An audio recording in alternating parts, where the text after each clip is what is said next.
إلا الله. الله أكبر الله أكبر ولله الحمد. الله أكبر الله أكبر الله أكبر لا إله إلا الله. الله أكبر الله أكبر ولله الحمد. الله أكبر الله أكبر الله أكبر لا إله إلا الله. الله أكبر الله أكبر ولله الحمد. الله أكبر الله أكبر الله أكبر لا إله إلا الله. الله أكبر الله أكبر ولله الحمد. الله أكبر الله أكبر الله أكبر لا إله إلا الله. الله أكبر الله أكبر ولله الحمد. الله أكبر الله أكبر الله أكبر لا إله إلا الله. الله أكبر الله أكبر ولله الحمد. الله أكبر الله أكبر الله أكبر لا إله إلا الله. الله أكبر الله أكبر ولله الحمد. الله أكبر الله أكبر الله أكبر لا إله إلا الله. الله أكبر الله أكبر ولله الحمد. الله أكبر الله أكبر الله أكبر لا إله إلا الله. الله أكبر الله أكبر ولله الحمد. الله أكبر الله أكبر الله أكبر لا إله إلا الله. الله أكبر الله أكبر ولله الحمد. الله أكبر الله أكبر الله أكبر لا إله إلا الله. الله أكبر الله أكبر ولله الحمد. الله أكبر الله أكبر الله أكبر لا إله إلا الله. الله أكبر الله أكبر ولله الحمد.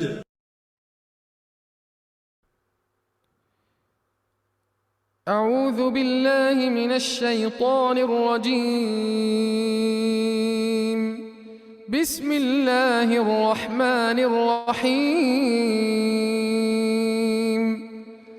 الحمد لله رب العالمين الرحمن الرحيم مالك يوم الدين. إياك نعبد وإياك نستعين. اهدنا الصراط المستقيم صراط الذين أنعمت عليهم غير المغضوب عليهم ولا الضالين.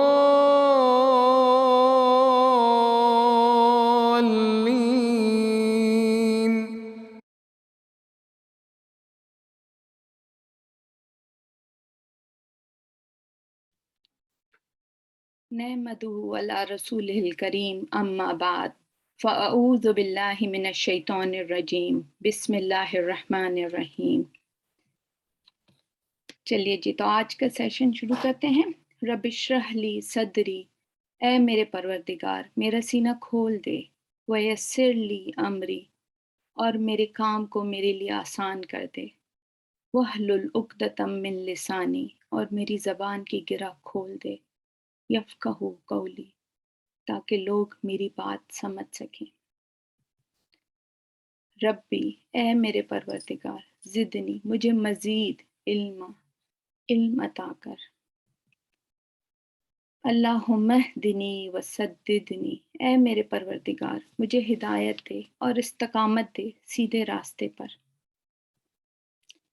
اللہم انی اسألک علما نافعا، اے اللہ میں سوال کرتی ہوں اس علم کا جو نفع دے مجھے، ورزقا طیبا، وہ رزق جو طیب ہے، وعملا متقبلا، اور وہ عمل جو قبول ہو۔ آمین ثم آمین۔ کیسے ہیں آپ سب لوگ؟ میں امید کرتی ہوں اور دعا کرتی ہوں کہ آپ سب کے لیے یہ مہینہ جو بہت ہی بابرکت ہے، گناہوں کا مہینہ، گناہوں کو دھونے کا مہینہ، مغفرت کا مہینہ ہے، رحمتوں کا مہینہ ہے، اور ہمیں ایک اچھا نیک انسان، نیک مومن بننے کی کوشش کرنے کا مہینہ ہے۔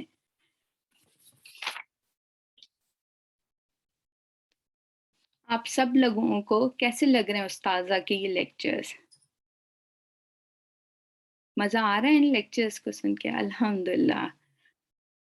ہمارا جو اللہ سے کنیکشن ہونا چاہیے، جو محبت اور جو تعظیم ہونی چاہیے، جو آپ صلی اللہ علیہ وسلم کی محبت ہو، جو والدین کے حقوق، جو اولاد کے فرائض، ہماری نمازیں، ہماری عبادات، ان سب کو بہتر کرنے کا یہ مہینہ ہے۔ تو میری دعا ہے آپ سب اس مہینے میں بہت زیادہ فیض یاب ہوں، اور ضرور ہوں گے، کیونکہ ہم مدد اللہ سبحانہ تعالیٰ سے مانگ رہے ہیں۔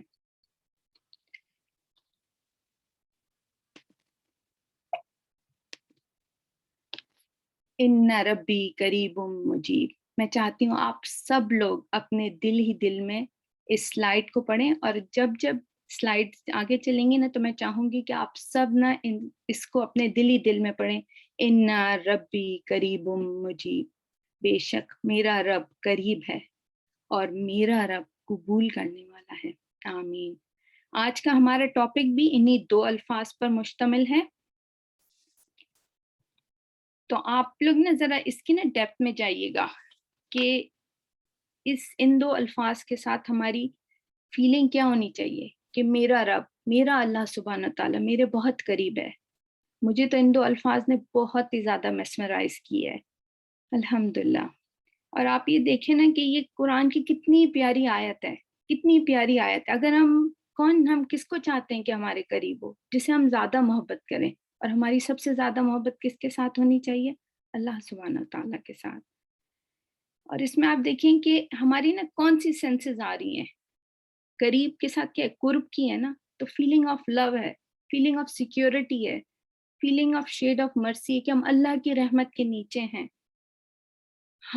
ہمارا کوئی بہت ہی زیادہ قریب ہے جو ہمارے بہت ہی اپنا ہے، مجیب، جو سن رہا ہے میرا غم، میری تکلیف، میری پریشانی، ہر چیز، جو میں باہر ہوں، جو میں اندر ہوں، میری ہنسی، میری خوشی، وہ مجھ سے پوری طرح واقف ہے، الحمدللہ۔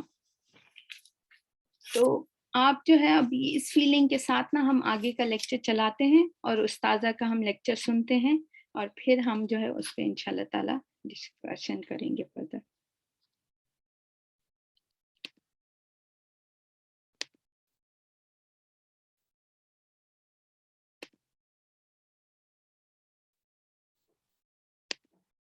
السلام علیکم ورحمۃ اللہ وبرکاتہ۔ نحمده ونصلی علی رسوله الکریم، اما بعد فاعوذ باللہ من الشیطان الرجیم، بسم اللہ الرحمن الرحیم۔ رب اشرح لی صدری ویسر لی امری واحلل عقدة من لساني يفقهوا قولي. وإذا سألك عبادي عني فإني قريب أجيب دعوة الداع إذا دعان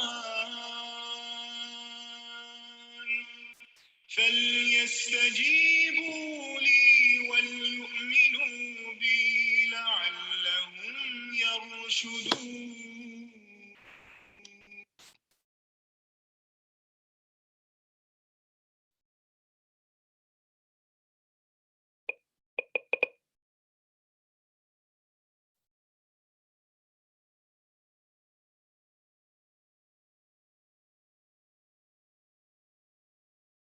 بسم اللہ الرحمن الرحیم. رب اشرح لی صدری ویسر لی امری واحلل عقدۃ من لسانی یفقهوا قولی. وَإِذَا سَأَلَكَ عِبَادِي عَنِّي فَإِنِّي قَرِيبٌ أُجِيبُ دَعْوَةَ الدَّاعِ إِذَا دَعَانِ فَلْيَسْتَجِيبُوا لِي وَلْيُؤْمِنُوا بِي لَعَلَّهُمْ يَرْشُدُونَ.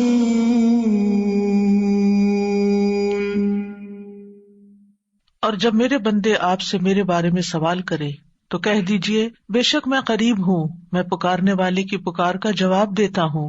جب وہ مجھے پکارے تو ان کو چاہیے کہ وہ میرا حکم مانیں اور مجھ پر ایمان رکھیں تاکہ وہ ہدایت پائیں. فاستغفروه ثم توبوا إليه إن ربي قريب مجيب. سو اس سے بخشش مانگو پھر اس کی طرف پلٹ آؤ، یقیناً میرا رب قریب ہے، قبول کرنے والا ہے. اللہ اکبر کبیرہ والحمد للہ کثیرا وسبحان اللہ بکرۃ واصیلا. اللہ سب سے بڑا ہے، بہت بڑا، اور سب تعریفیں اللہ ہی کے لیے ہیں، بہت زیادہ، اور میں صبح و شام اللہ کی پاکی بیان کرتا ہوں. اللہم صلی علی محمد وعلی آل محمد کما صلیت علی ابراہیم وعلی آل ابراہیم انک حمید مجید. اللہم بارک علی محمد وعلی آل محمد کما بارکت علی ابراہیم وعلی آل ابراہیم انک حمید مجید. پروگرام قریب مجیب کے سلسلے میں آج ہم استخارہ اور خیر پانے کی دعاؤں کے بارے میں پڑھیں گے. ارشاد باری تعالیٰ ہے رب انی لما انزلت الی من خیر فقیر. اے میرے رب جو بھی بھلائی تو میری طرف نازل کرے بے شک میں اس کا محتاج ہوں. موسیٰ علیہ السلام جب مدین پہنچے تو اس کے کنویں یا چشمے پر بیٹھ گئے. وہاں انہوں نے دیکھا کہ چرواہوں کی ایک بھیڑ اپنے اپنے گلوں کو پانی پلا رہی ہے اور دو عورتیں اپنے گلے کو روکے ہوئے ان سے پیچھے کھڑی ہیں. قرآن مجید میں اللہ سبحانہ وتعالیٰ سورۃ القصص میں اس واقعے کو بیان کرتے ہوئے فرماتے ہیں وَلَمَّا تَوَجَّهَ تِلْقَاءَ مَدْيَنَ قَالَ عَسَى رَبِّي أَن يَهْدِيَنِي سَوَاءَ السَّبِيلِ وَلَمَّا وَرَدَ مَاءَ مَدْيَنَ وَجَدَ عَلَيْهِ أُمَّةً مِّنَ النَّاسِ يَسْقُونَ وَوَجَدَ مِن دُونِهِمُ امْرَأَتَيْنِ تَذُودَانِ قَالَ مَا خَطْبُكُمَا قَالَتَا لَا نَسْقِي حَتَّى يُصْدِرَ الرِّعَاءُ وَأَبُونَا شَيْخٌ كَبِيرٌ فَسَقَىٰ لَهُمَا ثُمَّ تَوَلَّىٰ إِلَى الظِّلِّ فَقَالَ رَبِّ إِنِّي لِمَا أَنزَلْتَ إِلَيَّ مِنْ خَيْرٍ فَقِيرٌ. اور جب وہ یعنی موسیٰ علیہ السلام مدین کی جانب متوجہ ہوا تو کہا مجھے امید ہے کہ میرا رب مجھے سیدھا راستہ دکھائے گا. اور جب وہ مدین کے پانی پر پہنچا تو اس پر لوگوں کا ایک گروہ پایا جو اپنے مویشیوں کو پانی پلا رہا تھا، اور ان کے علاوہ دو خواتین کو پایا جو اپنے مویشی روک رہی تھیں. موسیٰ نے کہا تم دونوں کا کیا معاملہ ہے؟ وہ دونوں کہنے لگی جب تک چرواہے پانی پلا کر واپس نہ لوٹ جائیں ہم اپنے جانوروں کو پانی نہیں پلاتی، اور ہمارا باپ بڑی عمر کا بوڑھا آدمی ہے. تو اس نے ان دونوں کے مویشیوں کو پانی پلا دیا. پھر سائے کی طرف پلٹ گیا تو کہنے لگا اے میرے رب جو بھی بھلائی میں سے تو میری طرف نازل کرے بے شک میں اس کا محتاج ہوں۔ یہاں اس آیت میں ہم دیکھتے ہیں کہ موسیٰ علیہ السلام ایک طویل سفر کے بعد بے یار و مددگار ہر طرح کی بھوک پیاس کے عالم میں مدین پہنچتے ہیں، اور وہاں پہنچ کر دیکھتے ہیں کہ ایک جگہ لوگ جمع ہیں اور وہ اپنے اپنے مویشیوں کو پانی پلا رہے ہیں۔ وہ ان کو دیکھتے ہیں کہ وہاں 2 خواتین بھی کھڑی ہیں جو آگے نہیں بڑھ رہی، وہ اپنے جانور پیچھے روک رہی ہیں۔ آپ نے دیکھا ہوگا کہ جانور عام طور پر آگے آگے جاتے ہیں اور دوسرے جانوروں کو دیکھ کر تو انہیں کھینچ کھینچ کے پیچھے کر رہی ہیں، کیونکہ وہ بھیڑ میں گھسنا نہیں چاہ رہی تھی۔ موسیٰ علیہ السلام نے جب ان کو دیکھا تو مدد کے لیے آگے بڑھے۔ ایک شخص جو ہر طرح کی مدد کا خود محتاج ہو، جس کے پاس کوئی ٹھکانہ نہیں، جس کو اپنے فیوچر کا کچھ پتا نہیں، جس کے پاس کھانا نہیں، پینا نہیں، رات گزارنے کی جگہ نہیں، کچھ بھی نہیں، یعنی دنیاوی اسباب میں سے کوئی سبب اس کے سامنے نہیں، لیکن اس کے دل کے اندر کیا ہے کہ وہ دوسروں کی مدد کیسے کرے۔ انہم کانوا یسارعون فی الخیرات، پیغمبر علیہ السلام ان کی خصوصیت کیا تھی کہ وہ خیر کے کاموں میں، نیکی کے کاموں میں آگے بڑھ جاتے تھے۔ وہ انتظار نہیں کرتے تھے یہ دیکھیں کہ کوئی انہیں کہے، کوئی انہیں موٹیویٹ کرے، کوئی ان کو انکریج کرے، کوئی ان کو اس پر کوئی معاوضہ دے یا انہیں کوئی ریکمینڈ کرے، نہیں، بس انہوں نے دیکھا کہ یہاں یہ بچیاں ضرورت مند ہیں اور وہ اپنی ضرورت کو بھول کر ان کی ضرورت کے لیے آگے بڑھ گئے۔ موسیٰ علیہ السلام ایک طاقتور نوجوان تھے، اسی وجہ سے صرف ان کے ایک مکے نے اس قبطی کا کام تمام کر دیا تھا جس کے قتل کے بعد وہ یہاں پر پہنچے تھے۔ انہوں نے اکیلے ہی پانی کا بھاری بھرکم ڈول نکالا اور ان کی بکریوں کو پانی پلا دیا۔ لڑکیاں اپنے جانور لے کر گھر چلی گئیں تو انہوں نے ان سے نہ کسی شکریہ کی توقع کی اور نہ یہ پوچھا تم کہاں سے آئی ہو، کیا کرتی ہو، فضول کی کوئی بات نہیں کی، نہ کوئی ہنسی مذاق، نہ کچھ کسی قسم کی کوئی بات نہیں۔ واپس آ کر بیٹھ گئے درخت کے سائے تلے اور دعا کرنے لگے، رب انی لما انزلت الی من خیر فقیر، اے میرے رب تیری طرف سے جو بھی بھلائی مجھے پہنچے میں اس کا محتاج ہوں۔ یعنی خدمت لوگوں کی اور اپنی ضروریات کس کے آگے رکھنا؟ اللہ رب العزت کے آگے، کہ میری مدد تو کرے گا۔ مجھے تو نے بندوں کے درد کے لیے پیدا کیا کہ میں ان کی مدد کروں، لیکن میں تیری مدد کا محتاج ہوں۔ یہ جذبات جس انسان کے اندر پیدا ہو جاتے ہیں اسی کو اللہ سبحانہ وتعالیٰ اپنے دین کی خدمت کے لیے چنتا ہے۔ موسیٰ علیہ السلام اپنے بھائی ہارون علیہ السلام سے چھوٹے تھے اور ہکلاتے بھی تھے، لیکن اللہ سبحانہ وتعالیٰ نے ان کو نبوت کے لیے چنا۔ اللہ تعالیٰ کے ہر کام میں حکمتیں ہیں، اور وہ بعد میں ہمیں حکمتیں نظر آتی ہیں کہ آخر انہی کا انتخاب کیوں ہوا، جبکہ ہارون علیہ السلام زیادہ فصیح اللسان تھے، زیادہ اچھی طرح بات کر سکتے تھے، اور نبوت کا کام تو ہوتا بھی یہ ہے کہ انسان پیغام دوسروں کو بہتر طور پر کمیونیکیٹ کر سکے، لیکن اللہ سبحانہ تعالیٰ نے موسیٰ علیہ السلام کو چنا۔ موسیٰ علیہ السلام نے اللہ سبحانہ تعالیٰ سے دعا مانگی، اور کیا مانگا؟ خیر مانگی، اور یہ دعا انتہائی جامع دعا ہے جس میں دنیا اور آخرت کی کوئی ایسی بھلائی نہیں جو اس میں آ نہ گئی ہو۔ یعنی طویل سفر کے بعد غربت، فقر و فاقہ، اس حالت میں ٹوٹے ہوئے ہیں اور عجز و انکساری کی انتہا دیکھیں تو فوراً ہی دعا قبول ہو گئی۔ اس سے یہ بھی پتہ چلتا ہے کہ اگر ہم چاہتے ہیں کہ ہماری دعائیں قبول ہوں تو پھر ہمیں کیا کرنا ہوگا؟ اللہ سبحانہ تعالیٰ کے آگے اپنے آپ کو فقیر ظاہر کرنا ہوگا۔ انی لما انزلت الی من خیر فقیر، میں محتاج ہوں، میں محتاج ہوں، میں تیرا بندہ ہوں۔ اور اللہ سبحانہ تعالیٰ کو ان کی یہ دعا بہت پسند آ گئی، اور اللہ سبحانہ تعالیٰ نے ان کی دعا قبول کر لی، جس کے نتیجے میں انہیں کھانا پینا تو کیا، انہیں گھر بھی اور انہیں بیوی بھی اور جاب بھی، تمام چیزیں جو انسان کی ضرورت ہوتی ہیں وہ چند لمحوں کے اندر نصیب ہو گئیں، یعنی جن کو حاصل کرنے میں سال ہا سال لگتے ہیں۔ اور یہاں آپ دیکھیں کہ ایک ہی حلے میں سب کچھ مل جائے، ساری خیر مل جاتی ہے۔ دنیا کی خیر میں سے یہی چیزیں ہیں جن کی انسان تمنا کرتا ہے اور جو اللہ تعالیٰ سے مانگتا ہے، وہ سب کچھ ان کو مل گیا۔ تو یہ خیر کیا چیز ہوتی ہے؟ خیر کا عربی میں کیا معنی ہے؟ خیر عربی میں شر کی ضد ہے۔ خیر وہ ہے جو انسان کو مرغوب ہوتی ہے، جس میں انسان رغبت رکھتا ہے، جس میں مثلاً انسان کی عقل، انسان کے اوپر طرح طرح کے فضل، انسان کی ضروریات کی جتنی بھی چیزیں ہیں جن سے انسان کو اطمینان حاصل ہوتا ہے، وہ ساری اس کے لیے خیر ہی خیر ہیں۔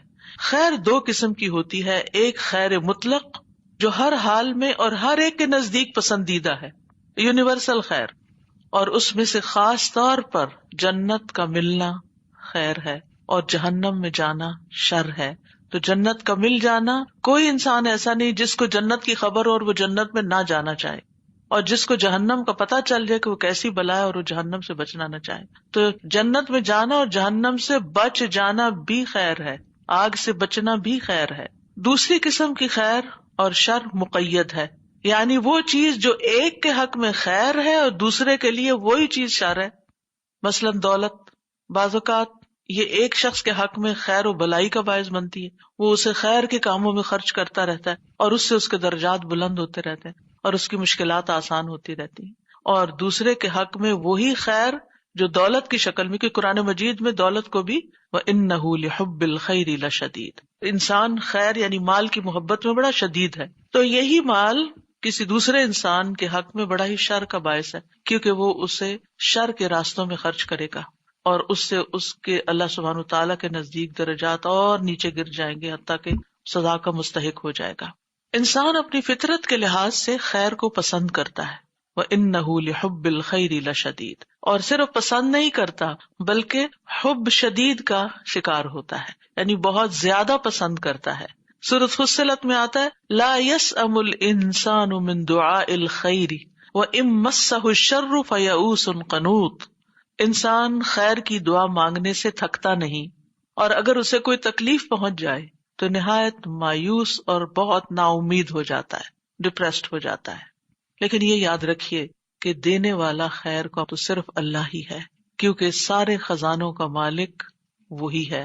قل اللہم مالک الملک تؤتی الملک من تشاء وتنزع الملک ممن تشاء وتعز من تشاء وتذل من تشاء بیدک الخیر انک علی کل شیء قدیر.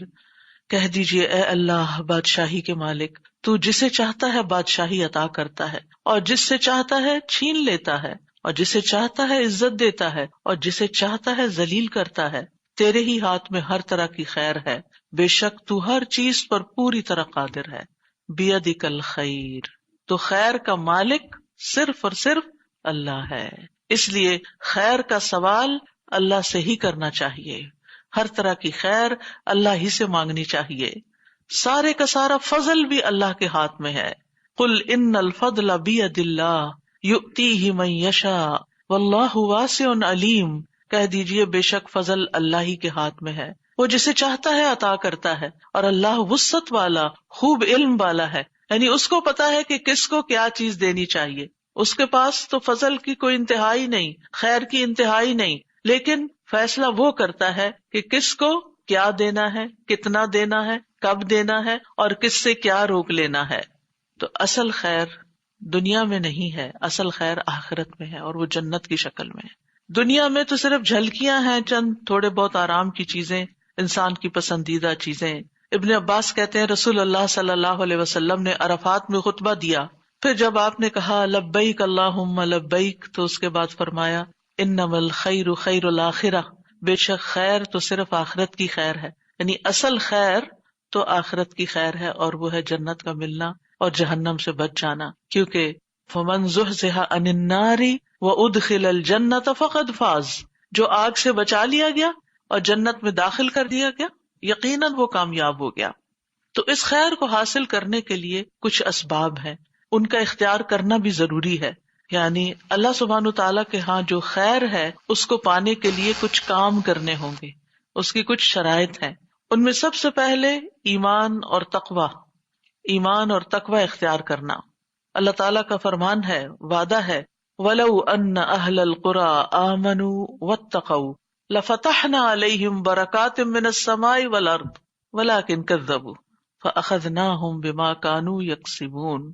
اور اگر واقعی بستیوں والے ایمان لے آتے اور بچ کر چلتے، تقوی اختیار کرتے، تو ہم ضرور ان پر آسمان اور زمین سے بہت سی برکتوں کے دروازے کھول دیتے، ہم ان پہ برکتیں عام کر دیتے. لیکن انہوں نے ہی جھٹلا دیا، تو ہم نے انہیں اس کی وجہ سے پکڑ لیا جو وہ کمایا کرتے تھے. تو جب کسی انسان کے اندر، جب کسی لیڈر کے اندر حقیقی معنوں میں ایمان اور تقوی ہوتا ہے تو پھر ہو نہیں سکتا کہ اس کی قوم خیر نہ پائے اور ان کے لیے خیر کے دروازے نہ کھلیں. لیکن جب کسی قوم سے یہ مفقود ہو جاتا ہے، وہاں ظلم عام ہو جاتا ہے، بے حیائی عام ہو جاتی ہے، اور اسی طرح کی اور بہت سی برائیاں عام ہو جاتی ہیں، تو پھر خیر ان سے روک لی جاتی ہے۔ خیر تقویٰ کے ساتھ ہے، خیر عدل و انصاف کے ساتھ ہے۔ امام ابن تیمیہ نے کہا تھا کہ عدل و انصاف کے ساتھ ایک نان مسلم حکومت جو ہے وہ بھی کامیاب ہو سکتی ہے، اور ظلم کے ساتھ مسلمانوں کی حکومت بھی قائم نہیں رہتی۔ دوسری چیز ہے فرائض کی ادائیگی کرنا۔ جب انسان اپنے فرائض پورے کرتا ہے جو عبادات کی شکل میں ہے، یا جس عہدے پر وہ ہے اس کے جو فرائض اور تقاضے ہیں ان کو پورا کرتا ہے، تو اس کے نتیجے میں بھی اس کے لیے اللہ تعالی کی طرف سے بھلائی آتی ہے۔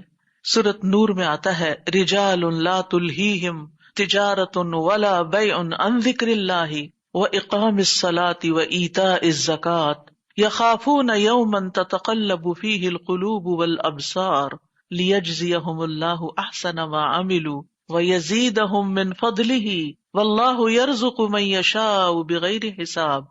وہ مرد جنہیں اللہ کے ذکر سے اور نماز قائم کرنے اور زکوٰۃ دینے سے نہ کوئی تجارت غافل کرتی ہے اور نہ کوئی خرید و فروخت، وہ اس دن سے ڈرتے ہیں جس میں دل اور آنکھیں الٹ جائیں گی، تاکہ اللہ انہیں اس کا بہترین بدلہ دے جو انہوں نے کیا، اور انہیں اپنے فضل سے زیادہ دے۔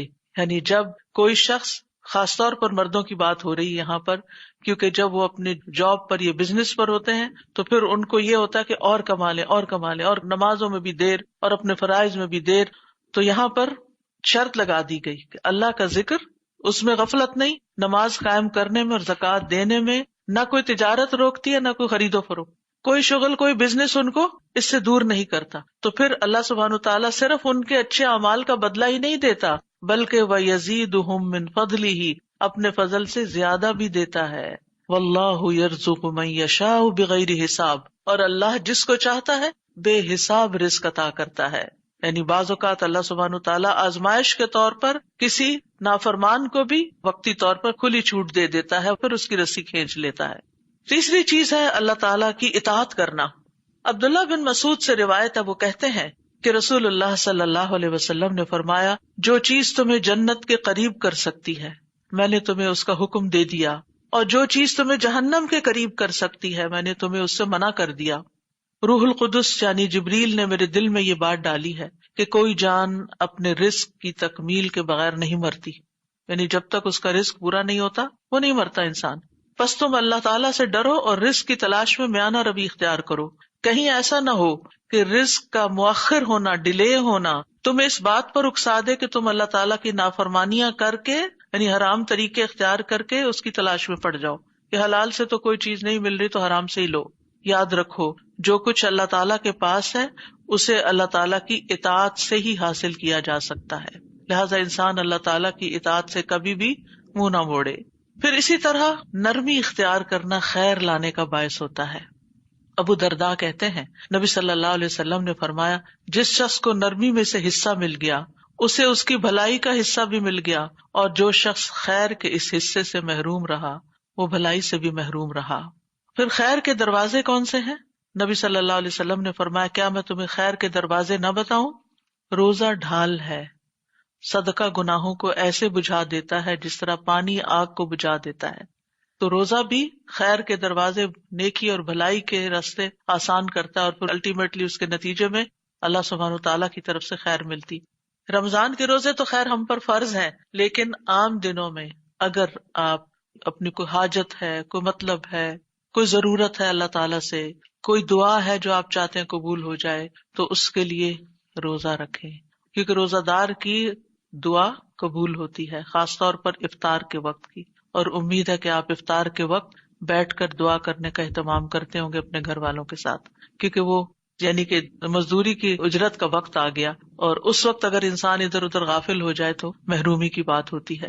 اور پھر دوسرا یہ کہ صدقہ بلاؤں کو ٹالتا ہے، صدقہ مصیبت کو دور کرتا ہے، لہٰذا انسان صدقہ خیرات کثرت سے کرتا رہے، اور اللہ تعالیٰ کا وعدہ ہے کہ جو تم خرچ کرو گے اللہ سبحانہ تعالیٰ اس کے پیچھے اور لے آئے گا۔ تم آگے دیتے جاؤ گے، تمہارے رزق میں کمی نہیں ہوگی، تمہاری قسمت میں جو ہے وہ تو تمہیں مل کے ہی رہے گا، وہ تمہارے پیچھے آئے گا۔ تم دینے والے بنو، اس سے کیا فائدہ ہوگا کہ وہ نکلتا جاتا ہے نا، وہ آگے چلتا جاتا ہے، اجر ثواب آخرت کے لیے اکٹھا ہوتا جاتا ہے، اور دنیا میں جو استعمال کرنا وہ بھی آ جائے گا۔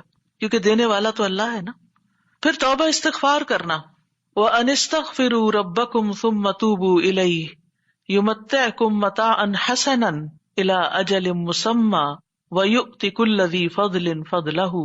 اور یہ کہ اپنے رب سے معافی مانگو، اس کے حضور توبہ کرو، وہ ایک خاص مدت تک یعنی زندگی کی مدت تک تمہیں اچھا سامان زندگی دے گا.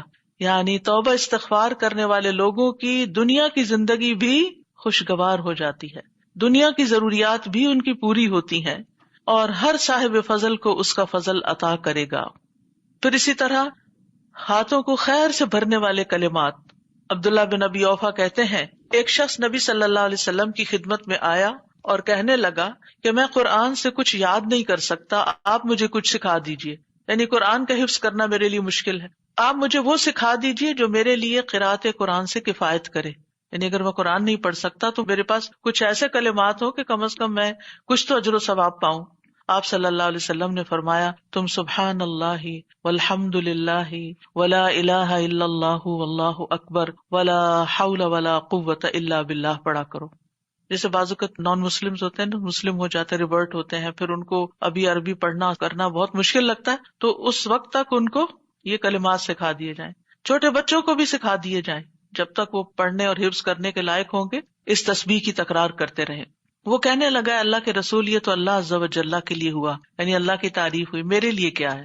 آپ نے فرمایا کہا کرو اللہم ارحمنی وارزقنی وعافنی واہدنی، اے اللہ مجھ پر رحم فرما، مجھے رزق عطا فرما، مجھے عافیت دے، مجھے ہدایت دے.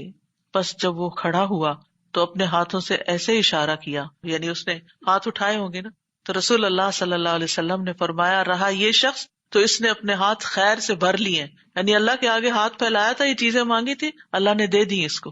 تو پہلے بھی بات ہو چکی ہے کہ اللہ تعالیٰ کی حمد و ثنا کے بعد جو دعا کی جائے وہ دعا قبول ہوتی ہے. لہٰذا یہ ذکر کر کے پھر انسان یہ دعا بھی اپنی پڑھ لے. رات کے وقت جب انسان کی آنکھ کھلتی ہے تو اس وقت بھی یہ لا الہ الا اللہ وحدہ لا شریک لہ آخر تک پڑھ کے پھر اللہم اغفر لی یا کوئی بھی دعا کرتا ہے تو دعا قبول ہوتی ہے.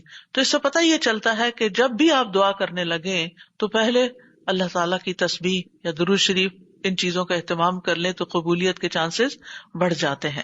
جہاں کچھ کام خیر میں اضافے کا باعث بنتے ہیں وہاں کچھ چیزیں خیر سے محروم کرنے کا بھی باعث بنتی ہیں، جن میں اول درجے میں گناہ اور نافرمانی کے کام. عبداللہ بن عمر کہتے ہیں کہ رسول اللہ صلی اللہ علیہ وسلم متوجہ ہوئے اور فرمایا اے مہاجرین کے گروہ، 5 آزمائشیں ہیں جن میں تم مبتلا ہوگے اور میں اس بات سے اللہ کی پناہ چاہتا ہوں کہ تم ان کو پاؤ. نمبر 1، جب کسی قوم میں بدکاری عام ہو جاتی ہے اور وہ اعلانیہ اس کا ارتکاب کرتے ہیں تو ان میں طاعون اور مختلف بیماریاں جو ان کے اسلاف میں نہیں تھی پھیل جاتی ہیں. یعنی زنا کے نتیجے میں جس قوم میں یہ برائی عام ہو جاتی ہے تو پھر ان میں نئی نئی بیماریاں پھوٹ پڑتی ہیں. نمبر 2، جب وہ ناپ تول میں کمی کرتے ہیں تو انہیں قحط سالیاں، سخت تکلیفیں اور بادشاہوں کے ظلم دبوچ لیتے ہیں. نمبر 3، جب لوگ اپنے مال سے زکوٰۃ ادا کرنے سے رک جاتے ہیں تو آسمان سے بارش کا نزول بند ہو جاتا ہے، اگر چوپائے نہ ہوتے تو ان پر بارش نازل نہ ہوتی. نمبر 4، جب لوگ اللہ اور اس کے رسول کا عہد و پیمان توڑ دیتے ہیں تو اللہ ان پر دوسری قوموں میں سے دشمن مسلط کر دیتا ہے. یعنی جب قوم اجتماعی طور پر اللہ سے کوئی وعدہ کرتی ہے، جیسے پاکستان بناتے ہوئے لوگوں نے کہا تھا کہ پاکستان کا مطلب کیا، لا الہ الا اللہ، وہ تو رہ گیا پیچھے اور کبھی نئے پاکستان کا نعرہ لگا اور کبھی کسی اور پاکستان کا، تو جو اصل مقصد تھا وہ کہاں گیا؟ توحید کی بجائے شرک عام ہونے لگا. تو یہ قوم جب اپنا وعدہ توڑ دیتی ہے تو پھر اللہ تعالیٰ اور قوموں کو ان پہ مسلط کر دے، وہ پھر اپنے فیصلے خود نہیں کرتی، دوسری قومیں ان کے فیصلے کرتی ہیں. نمبر 5، جب مسلمانوں کے حکمران اللہ کی کتاب کے مطابق فیصلہ نہیں کرتے اور اس کے نازل کردہ قوانین کو ترجیح نہیں دیتے تو اللہ تعالیٰ ان کو آپس میں لڑا دیتا ہے. یعنی جس قوم کے اندر اللہ کی کتاب کے مطابق فیصلہ نہیں ہوتا اور اللہ کے قانون کے مطابق فیصلہ نہیں ہوتا، یعنی مسلمان حکمران اس کو ترجیح نہیں دیتے اور چیزوں کو ترجیح دیتے ہیں، تو پھر ان کی آپس کی لڑائیاں شروع ہو جاتی ہیں، یعنی آپس میں ہی پھوٹ پڑ جاتی ہے. تو اس لیے ان برائیوں اور ان گناہوں سے بھی بچنا چاہیے جن کے اثرات دنیا میں بھی انسان پر آتے ہیں اور انسان سفر کرتے ہیں. حسن بصری کہتے ہیں اللہ کی قسم بادل میں تمہارے لیے رزق ہے لیکن تم اپنی غلطیوں اور اعمال کی وجہ سے اس سے محروم کر دیے جاتے ہو. وَفِي السَّمَاءِ رِزْقُكُمْ وَمَا تُوعَدُونَ، آسمان میں، آسمان سے مرادیاں بادل ہیں، اور اس سے اوپر بھی ظاہر اللہ کے فیصلے ہیں. تو یہ رزق ہے تمہارے لیے، لیکن تم تک کیوں نہیں پہنچتا؟ کیونکہ تمہارے گناہوں نے آگے آڑ بنا لی. تو اس لیے استغفار جب انسان کرتا ہے، گناہوں سے توبہ کرتا ہے، تو اللہ سبحانہ وتعالیٰ وہ رکاوٹیں دور کر دیتا ہے اور رزق کی بارش ہونے لگتی ہے. پھر اسی طرح آپس کا لڑائی جھگڑا، چاہے ہسبینڈ وائف میں ہو، چاہے بچوں میں ہو، چاہے خاندان کے اندر ہو، چاہے کسی قوم کے اندر ہو، تو یہ جو باہمی لڑائیاں ہیں یہ بھی انسان کو خیر سے محروم کر دیتی ہیں.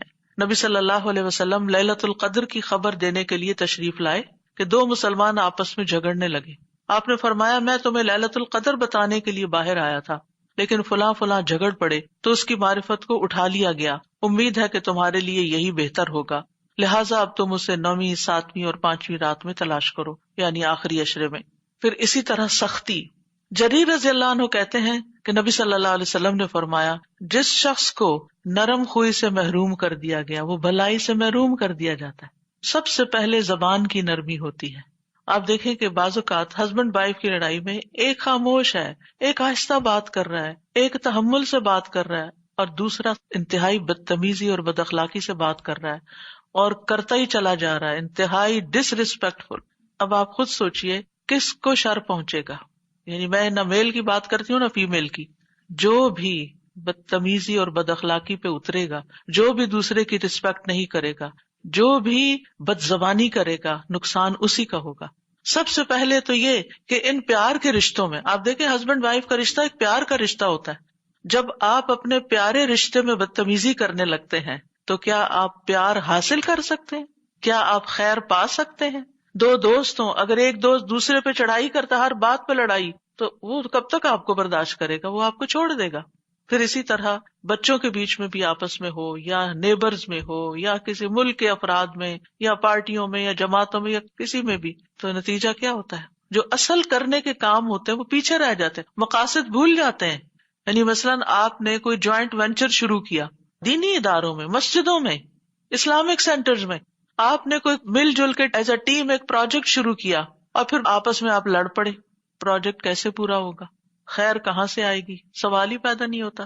میاں بیوی نے مل کے کوئی کام شروع کیا، کوئی گھر بنانا شروع کیا، کوئی اور کام شروع کیا، آپس میں لڑائی ختم نہیں ہوتی تو کیا ہوگا؟ دونوں آدھا آدھا کر کے الگ الگ ہو جائیں گے.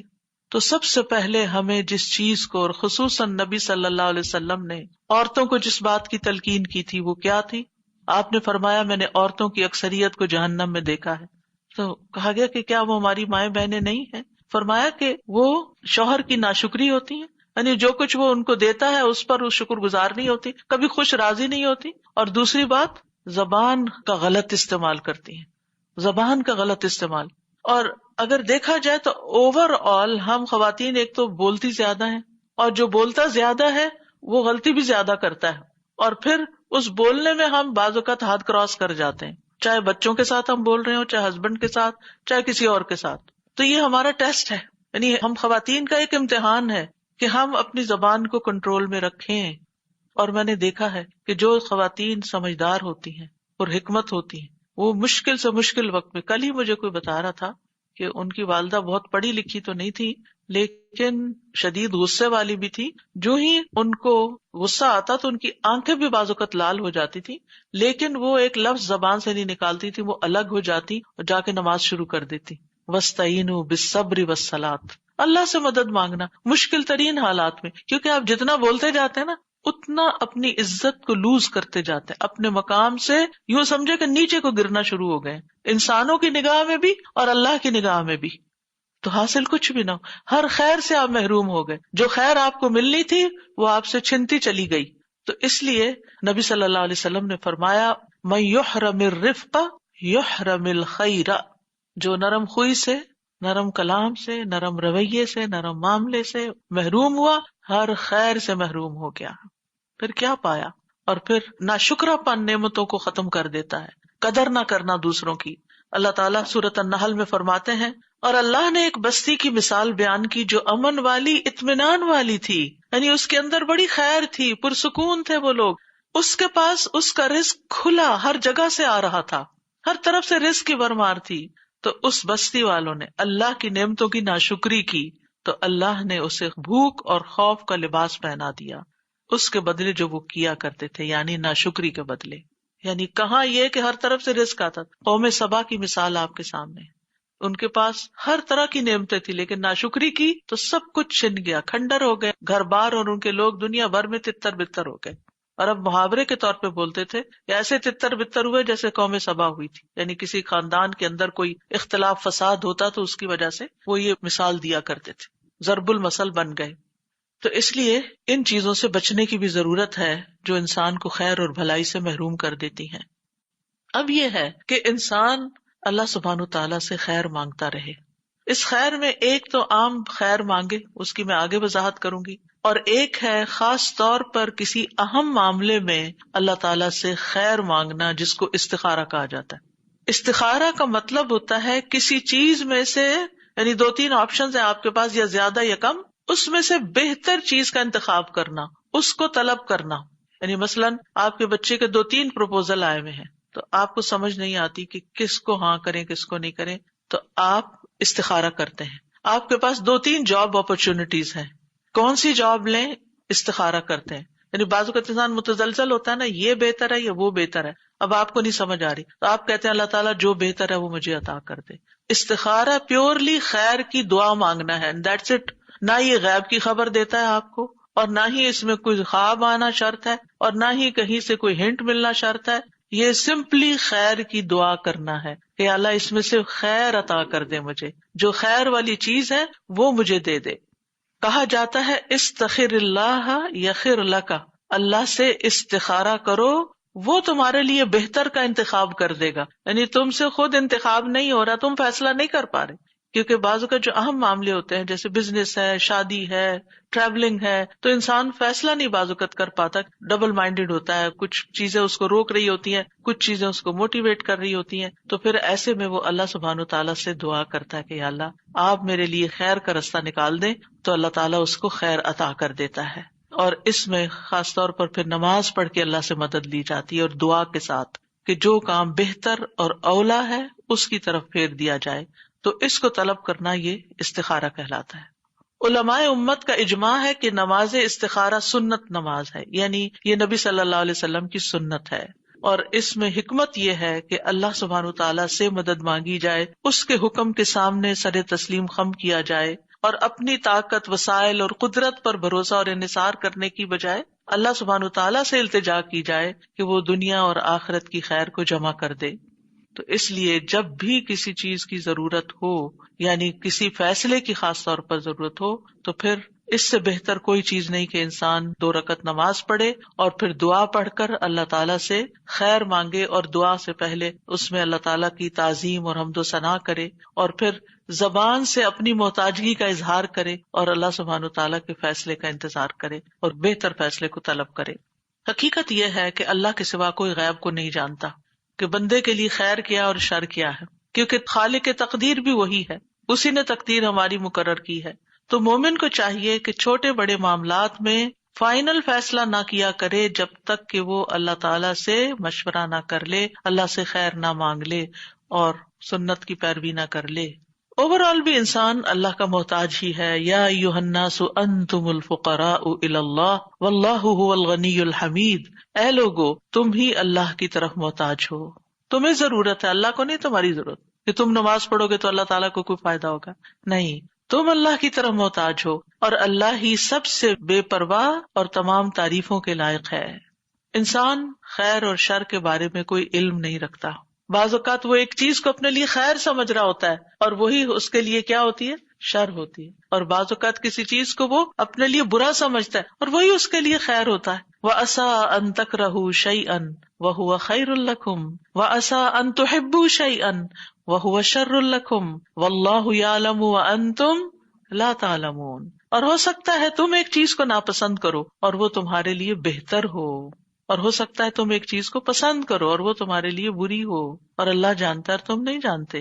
تو یاد رکھیں جب انسان اللہ سے دعا کر لیتا ہے نا، پھر اس کے بعد جو بھی نتیجہ سامنے آتا ہے تو انسان اس کے بارے میں مطمئن ہو جاتا ہے، اور وہ یہ یقین رکھتا ہے کہ میرے بارے میں اللہ کا ہر فیصلہ خیر کا فیصلہ ہے، ہر فیصلہ خیر کا فیصلہ ہے. حضرت انس رضی اللہ عنہ کہتے ہیں میں نے نبی صلی اللہ علیہ وسلم کو فرماتے ہوئے سنا کہ مجھے تو مومن پہ تعجب ہوتا ہے کہ بے شک اللہ اس کے لیے جو فیصلہ بھی فرماتا ہے وہی اس کے حق میں بہتر ہوتا ہے. یعنی اس نے اللہ سے فیصلہ طلب کیا، اللہ سے مدد مانگی، اللہ نے اس کو ایک راہ دکھا دی، وہی اس کے لیے خیر ہے، چاہے بظاہر اس میں کچھ تکلیفیں بھی آ رہی ہوں. کیونکہ بعض لوگ یہ کہتے ہیں نا کہ ہم نے تو استخارہ بھی کیا تو پھر یہ کیوں ہو گیا. بھائی اس میں بھی کوئی حکمت تھی. تم اس کو عسیٰ ان تکرہوا شیئا ویجعل اللہ فیہ خیرا کثیرا، ہو سکتا ہے ایک چیز کو تم ناپسند کرو کہ یہ کیا چیز میرے پلے پڑ گئی ہے، یہ بزنس تو مجھے نہیں چاہیے تھا، یہ جاب نہیں چاہیے تھی، کاش میں وہ فلاں کو ہاں کر دیتا، وہاں بہتری تھی. نہیں، جو بھی اللہ نے تمہارے لیے فیصلہ کیا اب اس پہ راضی ہو جاؤ اور اس میں خیر کا انتظار کرو. نبی صلی اللہ علیہ وسلم استخارے کی دعا قرآن مجید کی سورت کی طرح سکھایا کرتے تھے صحابہ کو. جابر کہتے ہیں آپ ہمیں تمام معاملات میں استخارہ کرنے کی اسی طرح تعلیم دیتے جس طرح ہمیں قرآن کی کوئی سورت سکھاتے تھے. تو قرآن کی سورت کس طرح سکھاتے تھے کہ اس میں کوئی غلطی نہ ہو اور پوری مکمل طور پر پڑھی جائے. تو صحابہ کی بھی پھر کیا عادت ہوئی، وہ ہر معاملے میں اللہ تعالیٰ سے مشورہ کرتے تھے. سبحان اللہ. خاص طور پر آپ دیکھیے حضرت زینب کا معاملہ، حضرت زینب کے نکاح کی بات مجھے بہت زیادہ حیران کرتی ہے. حضرت انس کہتے ہیں جب حضرت زینب کی طلاق کی عدت ختم ہوئی جو حضرت زید رضی اللہ عنہ سے تھی، تو رسول اللہ صلی اللہ علیہ وسلم نے حضرت زید ہی سے فرمایا کہ حضرت زینب کو جا کے میری طرف سے نکاح کا پیغام دو. آپ سوچیے ہمارے معاشرے میں کبھی ایسا ہو سکتا ہے؟ ہمارے معاشرے میں تو یہ مسئلہ ہے کہ اگر کسی نے طلاق دی اور پتہ چلے کہ اس لڑکی کی شادی کہیں اور ہونے لگی ہے تو پھر تو قیامت ہی آ جائے گی. پھر تو وہ فساد اور طوفان اٹھائیں گے اور کئی طرح کے شر کے دروازے کھول دیں گے کہ اس لڑکی کی شادی اگر ہم نے نہیں رکھا اس کو تو کوئی بھی نہ رکھے. عجیب طرح کی نفسیات ہے لوگوں کی کیونکہ دین سے دور ہیں. اگر وہ یہ حدیث پڑھ لیں نا کہ نبی صلی اللہ علیہ وسلم نے حضرت زید ہی کو کہا اور وہ ان کے ایکس ہسبینڈ ہیں، اب طلاق ہو چکی ہے، اور وہی جا کے ان کو پیغام دے رہے ہیں. زید رضی اللہ عنہ کہتے ہیں میں گیا، میں نے کہا اے زینب خوش ہو جاؤ، یعنی مجھ سے تمہاری جان چھوٹی، اب خوش ہو جاؤ کہ اللہ کے رسول صلی اللہ علیہ وسلم نے تمہارے پاس مجھے نکاح کا پیغام دے کے بھیجا ہے. حضرت زینب کا جواب دیکھیے، کہنے لگی میں کوئی فیصلہ نہیں کروں گی حتیٰ کہ اپنے رب سے مشورہ کر لوں. پیغام کس کی طرف سے تھا؟ اللہ کے نبی کی طرف سے. ایک عورت کے لیے اس سے بڑا شرف کیا ہو سکتا ہے کہ وہ کسی نبی کی بیوی ہو.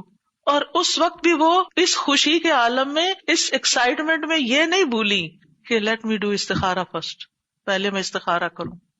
اور ہمیں تو کوئی اگر آفر ہو اور کوئی دنیا کے لحاظ سے کوئی چارمنگ سی چیز نظر آ رہی ہے اور ہمیں پتا چلے یہ ہمارے لیے، تو ہم کہتے چلو ڈن کر دو جلدی سے. استخارہ تو نہیں کرتے. آپ کو یہ ہوتا نہیں وہ ہاتھ سے نکل جائے گی بس فوراً جلدی کرو، وہ استخارہ بعد میں ہوتا رہے گا. نہیں، پہلے استخارہ پھر ہاں. پھر آپ دیکھیے وہ اپنی نماز گاہ کی طرف اٹھی، یعنی پیغام آیا اور اٹھ کے فوراً ہی استخارہ کیا. یعنی استخارے میں بھی کوئی بہت سوچ بچار نہیں کرنی چاہیے. جب آپ نے کوئی فیصلہ کرنا ہو، کوئی آفر آئی ہے، فوراً اٹھے استخارہ کریں.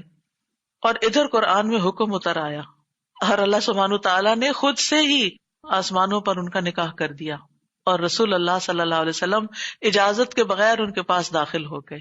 That's it.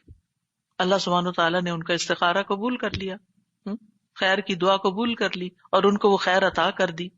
اس حدیث سے کیا پتہ چلتا ہے کہ اگر بظاہر خیر کا کام بھی نظر آتا ہو پھر بھی استخارہ کریں. آپ ہر لحاظ سے بالکل سیٹسفائیڈ ہیں، بس آخری فائنل سگنیچر کرنے جا رہے ہیں، آپ کا دل بھی مطمئن ہے، شرح صدر ہے، پھر بھی استخارہ کریں. امام نووی کہتے ہیں اس حدیث سے واضح طور پر پتہ چلتا ہے کہ جو کسی کام کا ارادہ کرے اس کے لیے نماز استخارہ پڑھنا مستحب ہے، خواہ وہ کام بظاہر خیر کا ہی کیوں نہ ہو. بعض علماء کہتے ہیں کسی بندے کو دنیا کے کاموں میں بھی کسی کام کے لیے، یعنی اہم کاموں کے لیے، ایک تو نا روٹین کی عادت، ڈیلی روٹین کے، لیکن اہم کاموں کے لیے اس وقت تک آگے نہیں بڑھنا چاہیے جب تک وہ اللہ سے اس میں خیر کا سوال نہ کر لے، یعنی نماز استخارہ کی 2 رکعتیں ادا نہ کر لے. استخارہ شرمندگی سے بچانے کا ذریعہ ہے. شیخ الاسلام ابن تیمیہ کہا کرتے تھے جو انسان خالق سے استخارہ کرے اور مخلوق سے مشورہ کرے اور اپنے کام میں ثابت قدمی دکھائے وہ کبھی پشیمان نہیں ہوگا. یعنی اپنی طور پر ایفرٹ کرتا رہے، آگے بڑھتا رہے، انسانوں سے مشورہ کرتا رہے اور اللہ سے دعا کرتا رہے، کامیابیوں کے دروازے کھل جائیں گے. یہ 3 فیکٹرز ہیں. ایک ہے آپ کی ذمہ داری، اور وہ کیا ہے؟ محنت کرنا، کوشش کرنا. قدم بڑھانا. دوسرا ہے لوگوں کے ساتھ مشورہ، اچھے قابل لوگوں کی رائے لینا جو اس چیز اس فن کے ماہر ہوں، ان سے پوچھنا. اور تیسرے ہے اللہ سبحانہ تعالیٰ کی مدد حاصل کرنا. جو شخص یہ تینوں کام کر لیتا ہے وہ ناکام نہیں ہوتا، پھر وہ کہیں نہ کہیں سے خیر پا ہی لیتا ہے. بعض حکماء کہتے ہیں جسے 4 چیزیں عطا کر دی گئیں وہ 4 چیزوں سے محروم نہیں ہوتا. نمبر 1، جسے شکر گزاری کی توفیق دے دی گئی اسے مزید ملنے سے محروم نہیں کیا جاتا. سبحان اللہ، یعنی اس کو مزید نعمتیں ملتی چلی جائیں گی جب تک وہ شکر گزار ہوگا. نمبر 2، جسے توبہ کی توفیق دے دی گئی اسے اس کی قبولیت سے محروم نہیں کیا جاتا. نمبر 3، جسے استخارہ کرنے کی توفیق دے دی گئی اسے بہتری سے محروم نہیں کیا جاتا. اور نمبر 4، جسے مشورہ کرنے کی توفیق دے دی گئی وہ درست بات سے محروم نہیں کیا جاتا. اگر ہماری زندگی میں ناکامیاں ہیں تو وہ ہمارے اپنے کیے کی وجہ سے ہیں. ہم نے ان چیزوں پر عمل نہیں کیا، ہم نے خود کوشش نہیں کی پوری جیسی کوشش کا حق ہے، ہم نے لوگوں سے مشورہ نہیں کیا جیسے مشورہ کرنے کا حق ہے، ہم نے اللہ سے مدد نہیں مانگی، توبہ نہیں کی، استغفار نہیں کی جیسے کرنے کا حق ہے، ورنہ کبھی بھی ناکام نہ ہو. اللہ سبحانہ تعالیٰ دنیا اور آخرت کی خیر عطا کرتا ہے ایسے بندوں کو. یہ عقل مند ہونے کی نشانی ہے، سمجھدار ہونے کی نشانی ہے. استخارہ کن چیزوں میں کیا جا سکتا ہے؟ تمام جائز اور مستحب کاموں میں، جیسے شادی ہے، کاروبار ہے، کوئی بزنس ہے. اور اسی طرح جب 2 جائز کاموں میں کانفلکٹ ہو رہا ہو، یہ کروں یا یہ کروں، اس وقت بھی یعنی بہتر کیا ہے میرے لیے. 2 جاب آفرز ہیں، 2 رشتے ہیں، 3 ہیں، زیادہ ہیں، ان میں سے کس کا انتخاب کروں، پھر استخارہ کریں. علماء کہتے ہیں انسان کے لیے ضروری ہے کہ وہ شادی کرنے سے پہلے استخارہ کرے اور رشتے کے معاملے میں متعلقہ شخص سے مشورہ کرے، کیونکہ نبی صلی اللہ علیہ وسلم صحابہ کو اسی طرح استخارہ سکھاتے تھے جیسے قرآن کی سورت. اور جب استخارہ چھوٹے چھوٹے کاموں میں ضروری ہے تو زندگی کے اس اہم مرحلے پر کیوں نہیں ضروری. اور پھر آپ دیکھیے اس معاملے میں حضرت زینب کا ہی واقعہ، پھر صحیح مسلم کی روایت اب بتا دیتی ہوں کیونکہ خوبصورت واقعہ، تھوڑے سے الفاظ فرق ہے. حضرت انس کہتے ہیں جب زینب رضی اللہ عنہ کی عدت گزر گئی تو رسول اللہ صلی اللہ علیہ وسلم نے حضرت زید سے فرمایا کہ زینب کے سامنے ان کی میرے ساتھ شادی کا ذکر کرو. زید رضی اللہ عنہ چلے گئے، حتیٰ کہ ان کے پاس پہنچے تو وہ آٹے میں خمیر ملا رہی تھی، یعنی فرمنٹیشن. تو اس سے یہ پتہ چلتا ہے کہ خمیری روٹی کھانا جو ہے اور فرمنٹیشن کرنا جو ہے آٹے کی، وہ اس کے فائدے کو بڑھا دیتا ہے. ٹھیک ہے. بہرحال تو زید کہتے ہیں جب میں نے انہیں دیکھا میرے دل میں ان کی عظمت بیٹھ گئی کہ اب یہ اللہ کے رسول صلی اللہ علیہ وسلم نے ان کو پیغام دیا ہے، حتیٰ کہ میں ان کی طرف نظر بھی نہ اٹھا سکتا تھا کیونکہ رسول اللہ صلی اللہ علیہ وسلم نے ان سے شادی کا ذکر کر دیا تھا. سبحان اللہ، صحابہ کے اندر کیسا ایمان تھا نا، کیسی حکمت تھی کہ چونکہ اب رسول اللہ صلی اللہ علیہ وسلم نے پیغام بھیج دیا، اب میں ان کو نہیں دیکھ سکتا. میں نے ان کی طرف اپنی پیٹھ کی اور ایڑیوں کے بل مڑا اور کہا زینب رسول اللہ صلی اللہ علیہ وسلم نے آپ کا ذکر کرتے ہوئے پیغام بھیجا ہے. انہوں نے کہا میں کچھ نہیں کرنے والی یہاں تک کہ اپنے رب سے مشورہ کر لوں. چنانچہ وہ اپنی نماز کی جگہ پر، مخصوص جگہ تھی ان کی نماز کی، وہاں جا کر کھڑی ہوئی اور قرآن کی آیات نازل ہو گئی.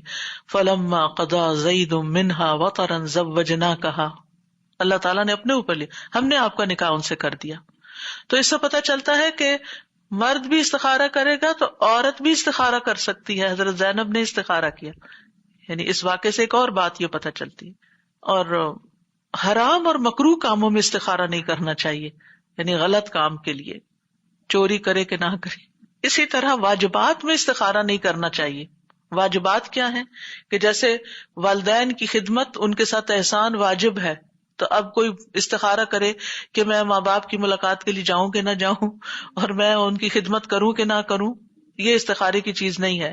اسی طرح نماز پڑھوں کہ نہ پڑھوں، یعنی ظہر کی نماز اب آ رہی ہے تو پہلے استخارہ کر لوں کہ پڑھنی چاہیے کہ نہیں، تو نہیں، وہ تو آلریڈی فرض ہے آپ پر. یعنی استخارہ ان کاموں میں کیا جاتا ہے جن کے بارے میں بندے کو ان کے درست ہونے اور نفع مند ہونے کا صحیح پتہ نہ چلے کہ واقعی میرے لیے ٹھیک ہے یا نہیں. جہاں تک عبادات کا تعلق ہے، واجبات کا تعلق ہے، ذمہ داریوں کا تعلق ہے، میں اپنے بچوں کی ٹیک کیئر کروں کہ نہ کروں، ان میں استخارہ نہیں ہوگا، یہ تو آپ کو کرنا ہی کرنا ہے. استخارے کا طریقہ نبی صلی اللہ علیہ وسلم نے سکھایا، اور وہ کیا ہے کہ جب تم میں سے کوئی کسی کام کا ارادہ کرے تو فرض نماز کے علاوہ 2 رکعت نفل پڑھے، پھر کہے اے اللہ میں تیرے علم کے ذریعے سے خیر کا طالب ہوں، یعنی استخارہ کی دعا پڑھے. بعض کہتے ہیں کہ کیا سنت نماز جو سنت مؤکدہ پڑھتے ہیں، کیونکہ نبی صلی اللہ علیہ وسلم نے صرف فرض کو الگ کیا، تو اگر ہمیں کوئی مقصد ہے اور سنت مؤکدہ ہم نے پڑھی ہے اور ٹائم بھی ہمارے پاس تھوڑا ہے، تو کیا اس کے بعد ہم استخارے کی دعا پڑھ لیں، یا استخارے کا مستقل نماز یعنی الگ سے 2 نفل پڑھنا ضروری ہے؟ بعض علماء کہتے ہیں کہ چونکہ من غیر الفریضہ کی بات آئی ہے تو اس سے پتہ چلتا ہے کہ سارے نوافل، سنت مؤکدہ، غیر مؤکدہ، تحیۃ المسجد، وضو کی سنتیں، اشراق، چاشت، تہجد، کسی بھی نماز کے بعد آپ استخارے کی دعا پڑھ سکتے ہیں، تو وہ استخارہ شمار ہو جائے گا، کفایت کر جائے گا. اس میں منع نہیں کیا گیا، کیونکہ منع کیا گیا فرض نماز کے لیے کہ اس میں نہیں کر سکتے. اور جو یہ کہتے ہیں کہ نبی صلی اللہ علیہ وسلم نے فرمایا کہ 2 رکعت نماز ادا کرے اور پھر استخارہ کی دعا پڑھے، تو دوسرا گروہ کا اوپینین یہ ہے کہ مستقل 2 نفل پڑھنے چاہیے. اب یہ ہے کہ دونوں طرح کی آراء جو ہیں اگر ان کو دیکھا جائے تو ان میں وسعت ہے. بعض اوقات انسان کے پاس اتنا ٹائٹ ٹائم ہوتا ہے، یا یہ کہ آپ بیٹھے ہیں اپنے اشراق کے نفل پڑھ کر، اتنے میں آپ کے ہسبینڈ آتے ہیں اور وہ کہتے ہیں یہ فلاں آفر آئی ہے، کیا خیال ہے، تو آپ نفل ہی پڑھ چکے ہیں اور آپ اسی وقت استخارے کی دعا پڑھ لیں. یعنی آپ کے پاس ٹائم کم ہے تو جو آلریڈی نفل ہیں انہیں کوئی استخارے کے بنا لیں. یا یہ ہے کہ دن میں مثلا آپ کو صبح 4 رکعتیں آپ پڑھتے ہیں تو 2 اس دن کے اشراق کے پڑھ لیں اور 2 آپ استخارے کی نیت سے پڑھ لیں. تو اس میں وسعت ہے، یعنی اس میں ہارڈ اینڈ فاسٹ رول نہیں دیا گیا کہ نہیں آپ یہ نہیں کر سکتے. پھر یہ کہ 2 رکعت پڑھنے کے بعد ہاتھ اٹھا کر دعا کرے، یعنی استخارے کی دعا ہاتھ اٹھا کر پڑھنی چاہیے. اب ایک اور سوال یہ ہے کہ کیا 2 رکعت پڑھے بغیر بھی استخارے کی دعا پڑھ سکتے ہیں؟ ٹھیک ہے، تو اصل بات تو یہی ہے کہ استخارے کی نماز ہوتی ہے، نماز کے بعد دعا کی جاتی ہے. بعض علماء کہتے ہیں سلام سے پہلے ہی پڑھ لیں دعا، بعض کہتے ہیں سلام کے بعد پڑھیں. تو یہ دعا نماز کے ساتھ منسلک ہے. لیکن اگر عورت نماز نہیں پڑھنے کی حالت میں، پیریڈز کے دن ہے، یعنی جس کے لیے نماز ادا کرنا ممکن نہیں، مثلا آپ ٹریول کر رہے ہیں، آپ کے وضو کی بھی گنجائش نہیں، کچھ نہیں، کوئی ایسی چیز آ گئی جس میں آپ کو فیصلہ کرنا ہے، آپ دیر اینڈ دین بیٹھ کر استخارے کی دعا پڑھ لیتے ہیں کہ نماز پڑھنے کا موقع نہیں ہے، کوئی جگہ نہیں ہے، راستے میں بازار میں کچھ خریدنا چاہ رہے ہیں اور آپ کو یہ ہے کہ ابھی اسی چکر میں ہی میں یہ خرید کے لے جاؤں. آپ کو مثلاً اپنے بیڈ چاہیے، آپ کسی دکان میں چلے جاتے ہیں، کسی مال میں چلے جاتے ہیں، آپ کو کوئی چیز پسند آ جاتی لیکن آپ سوچتے ہیں پتہ نہیں اب میرے ہسبینڈ کو پسند آئے گی یا نہیں، تو میں اب کیا کروں کہ نہ کروں، اور وہاں آپ کھڑے ہو کے نماز بھی پڑھنے کی جگہ نہیں، تو آپ کیا کر سکتے ہیں؟ ایٹ لیسٹ اگر آپ کے لیے دوبارہ آنا ممکن نہیں اور اسی وقت زیادہ کنوینئنٹ ہے کہ کچھ اور چیزیں بھی ہیں انہی کے ساتھ ٹرانسپورٹ ہو جائے گی یہ چیز بھی، تو استخارے کی کم از کم دعا پڑھ کر آپ خریدیں. امام نووی فرماتے ہیں اگر وہ نماز پڑھنے سے معذور ہو تو صرف استخارے کی دعا کر لے. سوال یہ پیدا ہوتا ہے کہ نماز استخارہ میں کون سی صورتیں پڑھنی چاہیے؟ کوئی صورت مخصوص نہیں ہے، کوئی بھی صورت پڑھ سکتے ہیں، لیکن میں عام طور پر الم نشرح لک صدرک، یعنی دل کے اطمینان کے لیے وہ ایک تھوڑا سا کنیکشن بنتا ہے تو وہ پڑھ لیتی ہوں، لیکن کوئی ضروری نہیں ہے، اس کے لیے خاص نہیں ہے، آپ کی اپنی چوائس ہے، جو بھی پڑھیں. پھر اسی طرح یہ ہے کہ لوگوں کا یہ بھی سوال ہوتا ہے کہ کیا استخارے کا کوئی وقت مقرر ہے کہ اس وقت ہی استخارہ کیا جائے؟ ایسا کچھ بھی نہیں ہے. جب کسی کام کا ارادہ اسی وقت استخارہ کر سکتے، یعنی جائز کام ہے تو آپ فوراً ہی استخارہ کر لیں، کیونکہ نبی صلی اللہ علیہ وسلم کا فرمان ہے اذا ہم، جب کوئی ارادہ یا پختہ عزم کرے کہ میں کرنے لگا ہوں تو اس وقت استخارہ کر لیں. ممنوع اوقات میں نماز استخارہ نہ پڑھیں. ممنوع اوقات کون سے ہوتے ہیں؟ جیسے فجر کی نماز پڑھنے سے لے کر سورج کے طلوع ہونے کے بعد اونچا ہونے تک، ٹھیک ہے، یا عصر کی نماز پڑھنے کے بعد مغرب تک. آپ نے نماز پڑھ لی اول وقت میں، اب مغرب تک نہیں پڑھے، مغرب کے بعد آپ نفل پڑھ لیں. عقبہ بن عامر کہتے ہیں 3 اوقات کے متعلق رسول اللہ صلی اللہ علیہ وسلم ہمیں منع فرمایا کرتے تھے کہ ہم ان میں نماز پڑھیں، یعنی نماز سے منع کرتے، یا ان اوقات میں اپنے مردوں کو دفن کریں جب سورج نکل رہا ہو، اندر باہر ہو، حتیٰ کہ بلند ہو جائے، عین دوپہر زوال کے وقت، حتیٰ کہ سورج ڈھل جائے، اور جب سورج غروب ہونے کے قریب ہو، حتیٰ کہ غروب ہو جائے، کیونکہ بہت سی قومیں سورج کی عبادت کرتی ہیں ان 3 اوقات میں، تو ہمیں اس لیے ان کی مخالفت کرنے کے لیے اور مشابہت سے بچنے کے لیے ان 3 اوقات میں عبادت سے، یعنی صرف نماز اور مردوں کو دفن کرنا. بعض لوگ تو قرآن پڑھتے پڑھتے بند کر کے رکھ دیتے ہیں، یہ میں نے خود دیکھا. یہ کیا بھائی؟ کہتے ہیں زوال کا وقت ہو گیا. ہمیں قرآن پڑھنے سے منع نہیں کیا گیا، ہمیں ذکر کرنے سے منع نہیں کیا گیا، صرف نماز اور مردوں کا دفن کرنا ان اوقات میں منع ہے.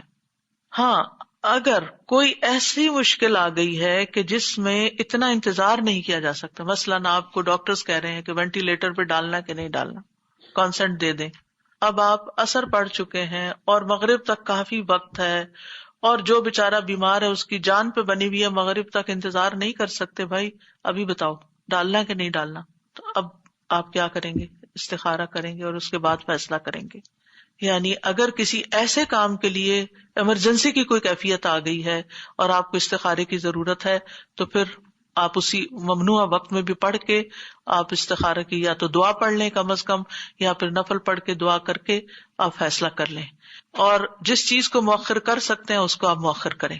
استخارے کی دعا ہے اللہم انی استخیرک بعلمک واستقدرک بقدرتک واسألک من فضلک العظیم فإنک تقدر ولا اقدر وتعلم ولا اعلم وانت علام الغیوب.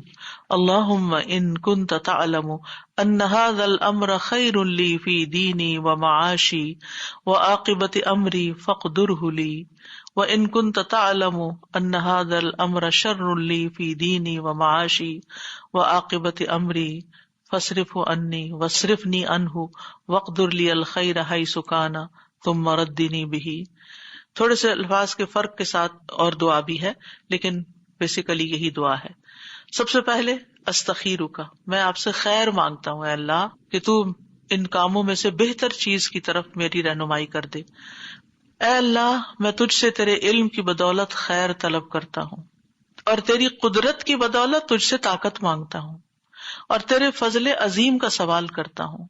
بے شک قدرت تو ہی رکھتا ہے، مجھے کوئی قدرت نہیں، اور تو جانتا ہے اور میں کچھ نہیں جانتا، اور تو تمام پوشیدہ باتوں کو جاننے والا ہے.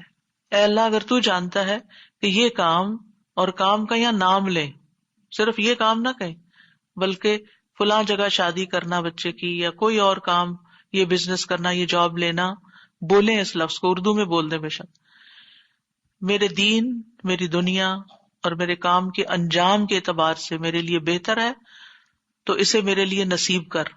اور اگر تو جانتا ہے کہ یہ کام میرے دین، میری دنیا اور میرے کام کے انجام کے اعتبار سے برا ہے تو اسے مجھ سے ہٹا دے، اور مجھے بھی اس سے ہٹا دے، اور میرے لیے خیر مقدر کر دے جہاں بھی وہ ہو، پھر اس پر مجھے راضی کر دے، اس پر مجھے راضی کر دے.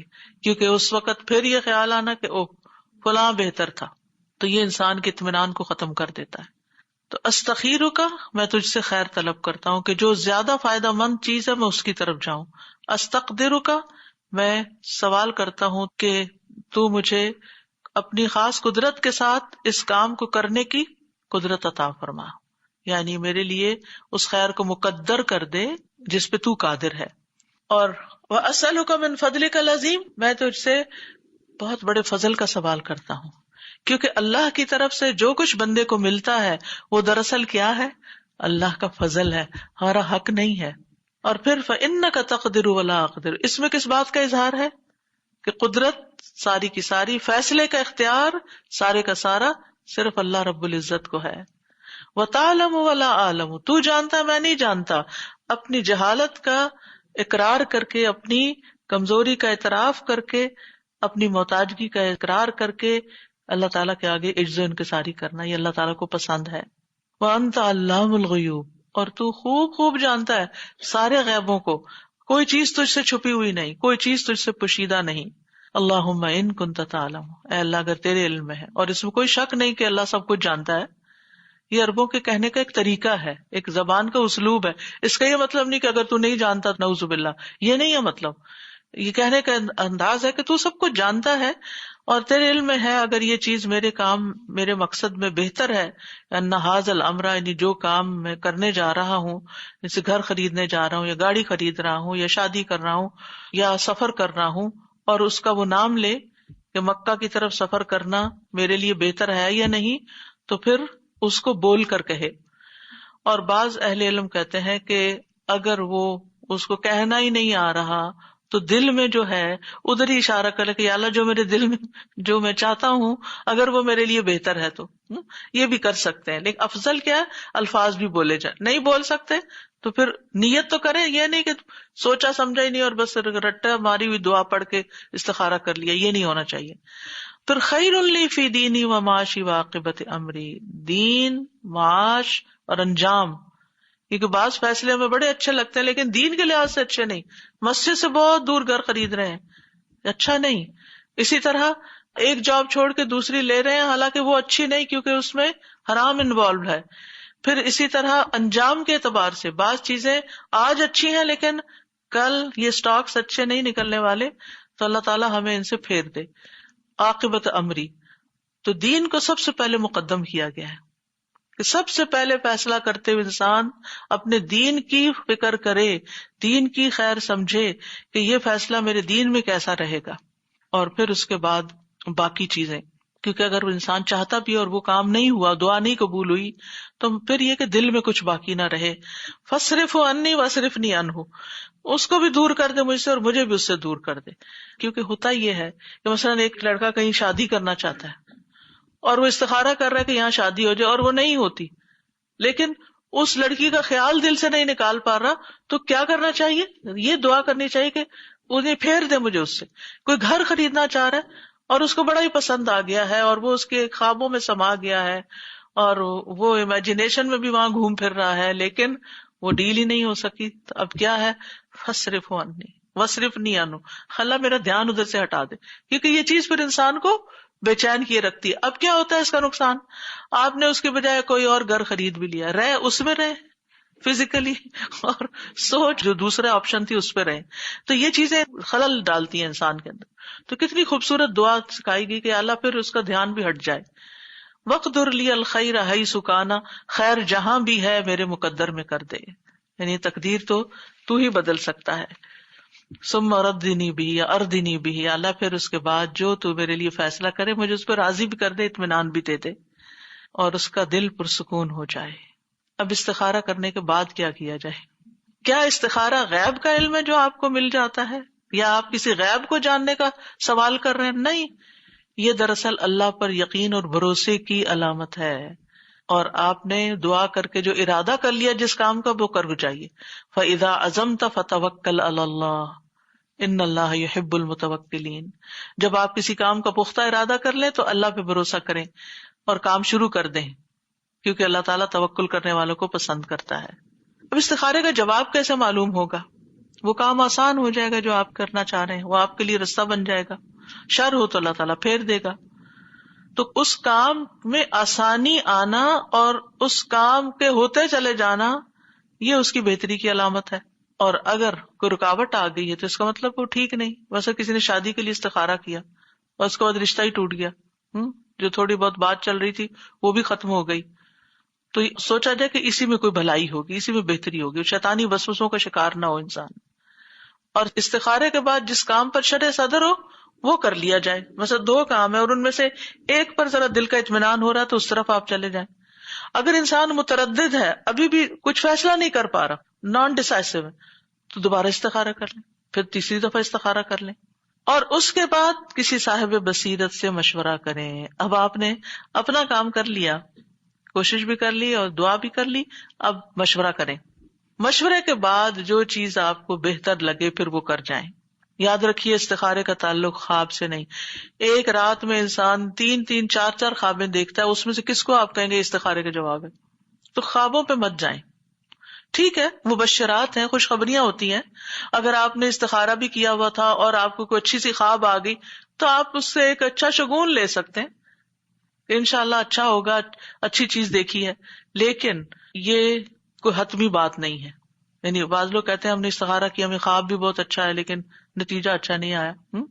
یاد رکھیے شرعی احکامات کی بنیاد خوابوں پر نہیں رکھی جاتی. جب بھی استخارہ کرے تو توکل کریں، جب ارادہ کرے تو پیش قدمی کریں. بعض اوقات انسان استخارے کے ساتھ اس کی اپنی خواہش بھی بیچ میں شامل ہو جاتی ہے، جو اس کے دل کی خوشی ہوتی ہے کوئی یا مرضی ہوتی ہے وہ بھی بیچ میں آ جاتی ہے. تو اس میں یہ ہے کہ استخارے سے پہلے جس کام کا شرح صدر ہو چکا ہے اور اس میں انسان کی طاقت اور خواہش کا دخل ہے، یعنی خواہش بیچ میں شامل ہے، تو پھر وہ کام نہ کرے کہ اصل میں تو آپ کی خواہش ہے جو کروا رہی ہے. پھر اسی طرح استخارہ کرنے سے پہلے اپنے دل کو خالی کریں، یعنی جو آپ کی کسی چیز کی طرف انکلینیشن ہے اس کو پہلے ہٹائیں. ایک رشتہ ماں باپ بتا رہے ہیں اور ایک آپ نے خود پسند کیا ہوا ہے، تو آپ دونوں کو پہلے دل سے نکالیں، پھر دعا کریں، پھر اس کے بعد فیصلہ کریں مشورے کے بعد. اور پھر اسی طرح یہ ہے کہ کیا استخارہ ایک سے زیادہ بار کیا جا سکتا ہے؟ جی ہاں، ایک سے زیادہ بار بھی کرنا درست ہے. کیا کسی دوسرے کی طرف سے استخارہ کیا جا سکتا ہے؟ یعنی اصل میں تو استخارہ اسی کے لیے ہے جس کو کوئی کام درپیش ہے، لیکن کیونکہ رسول اللہ صلی اللہ علیہ وسلم نے فرمایا جب تم میں سے کوئی آدمی کسی کام کا ارادہ کرے تو 2 رکعت ادا کرے، تو جو کرے ارادہ وہی کرے. ٹھیک ہے. اب جیسے شادی کا معاملہ نا، بچے کی شادی ہے تو بچہ خود بھی لازمن کرے اور آپ بھی کر لے کہ کیا میں بچے کے لیے فیصلہ کر لوں، تو اس صورت میں آپ اس کی طرف سے نہیں کر رہے، آپ اپنے ڈیسیژن کے اعتبار سے کر رہے ہیں کہ میں یہ ڈیسیژن لوں کہ نہیں، اور بچہ اپنی طرف سے کرے کہ کیا یہ رشتہ میرے حق میں بہتر ہے کہ نہیں. کیونکہ آپ دیکھیے کہ آپ کے حصے کی نماز کوئی دوسرا نہیں پڑھ سکتا، روزہ کوئی رکھ لے گا، صدقہ کوئی آپ کی طرف سے کر دے گا، حج عمرہ بھی کوئی آپ کی طرف سے کر دے گا، لیکن نماز کوئی آپ کے لیے نہیں پڑھ سکتا. اس لیے یہ استخارے کروانے کا سلسلہ ختم کر دیں. یہ بہت رواج عام ہو گیا ہے، وہ فلاں بزرگ سے استخارہ کروا لیا، تم میرے لیے کر دو، فلانا کر دو. بھئی کوئی آپ کی نماز نہیں پڑھ سکتا، آپ کو خود اپنے لیے نماز پڑھ کے دعا کرنی ہے. مثلا یہ تو نہیں ہو سکتا 2 لوگ مسجد میں آئے، ایک کہتا میں ذرا بیٹھ رہا ہوں، میں تھک گیا ہوں، میری تحیت المسجد تم پڑھ دو. کوئی اور آپ کے لیے کیسے پڑھ سکتا ہے؟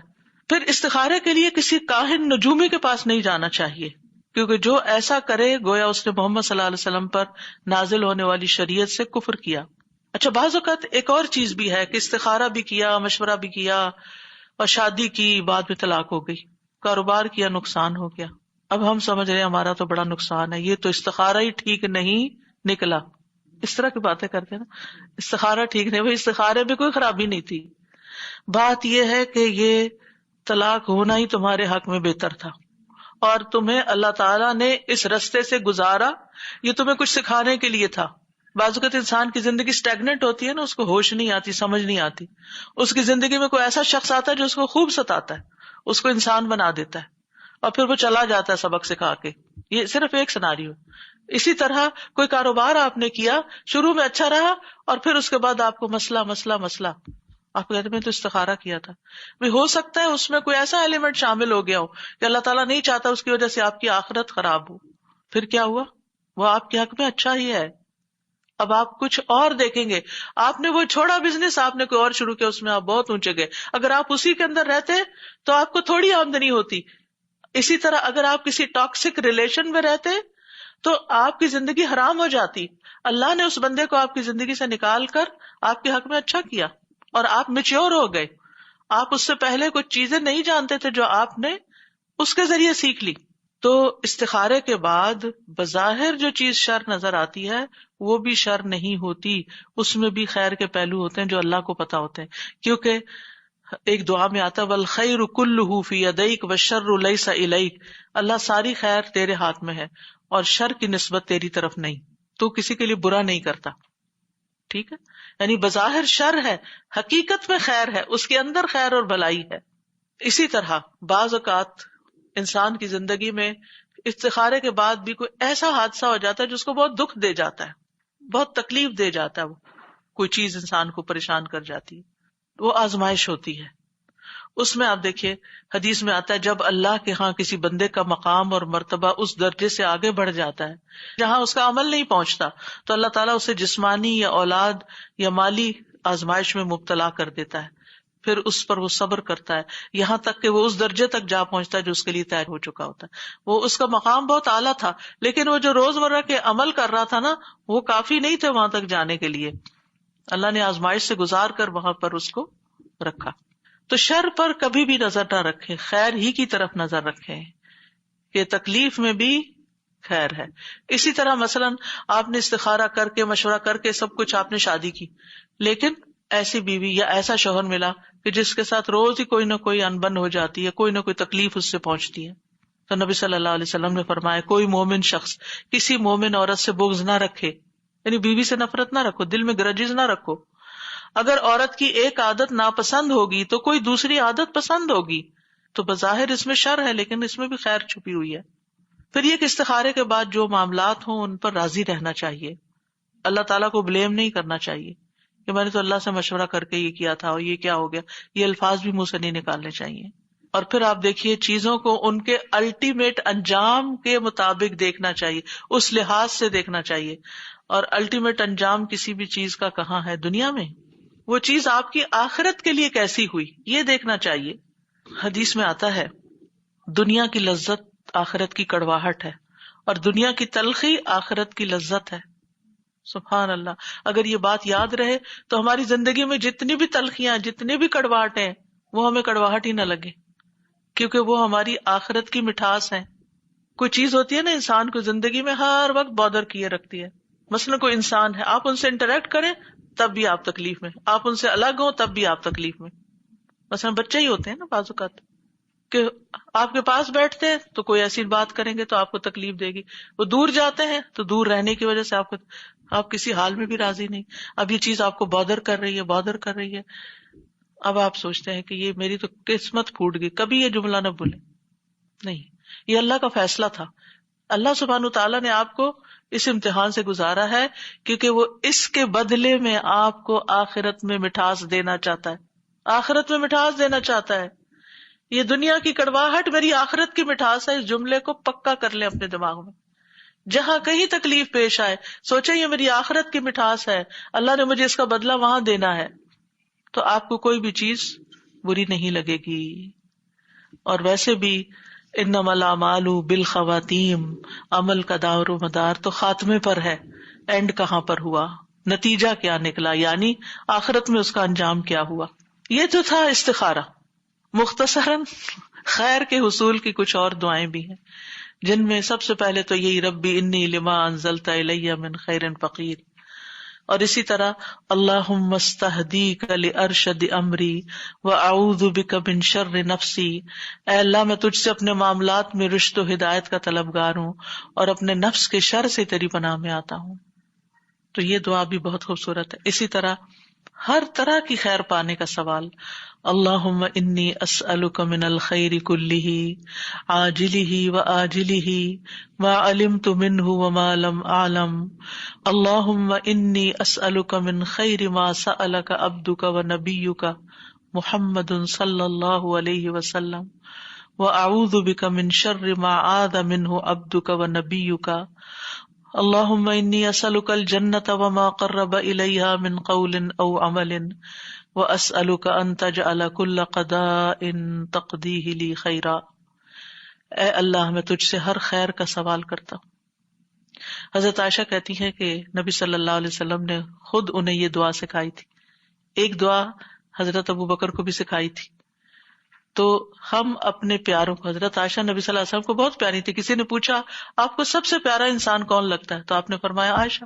اس کے بعد کون؟ فرمایا عائشہ کا باپ. تو جس سے انسان کو محبت ہو تو اس محبت کا تقاضا ہے کہ اس کو بہترین چیز دے. اور وہ بہترین چیز کیا ہو سکتی ہے؟ جس میں دنیا اور آخرت کی خیر کا سوال ہے، جو یہ دعا آپ نے حضرت عائشہ کو سکھائی.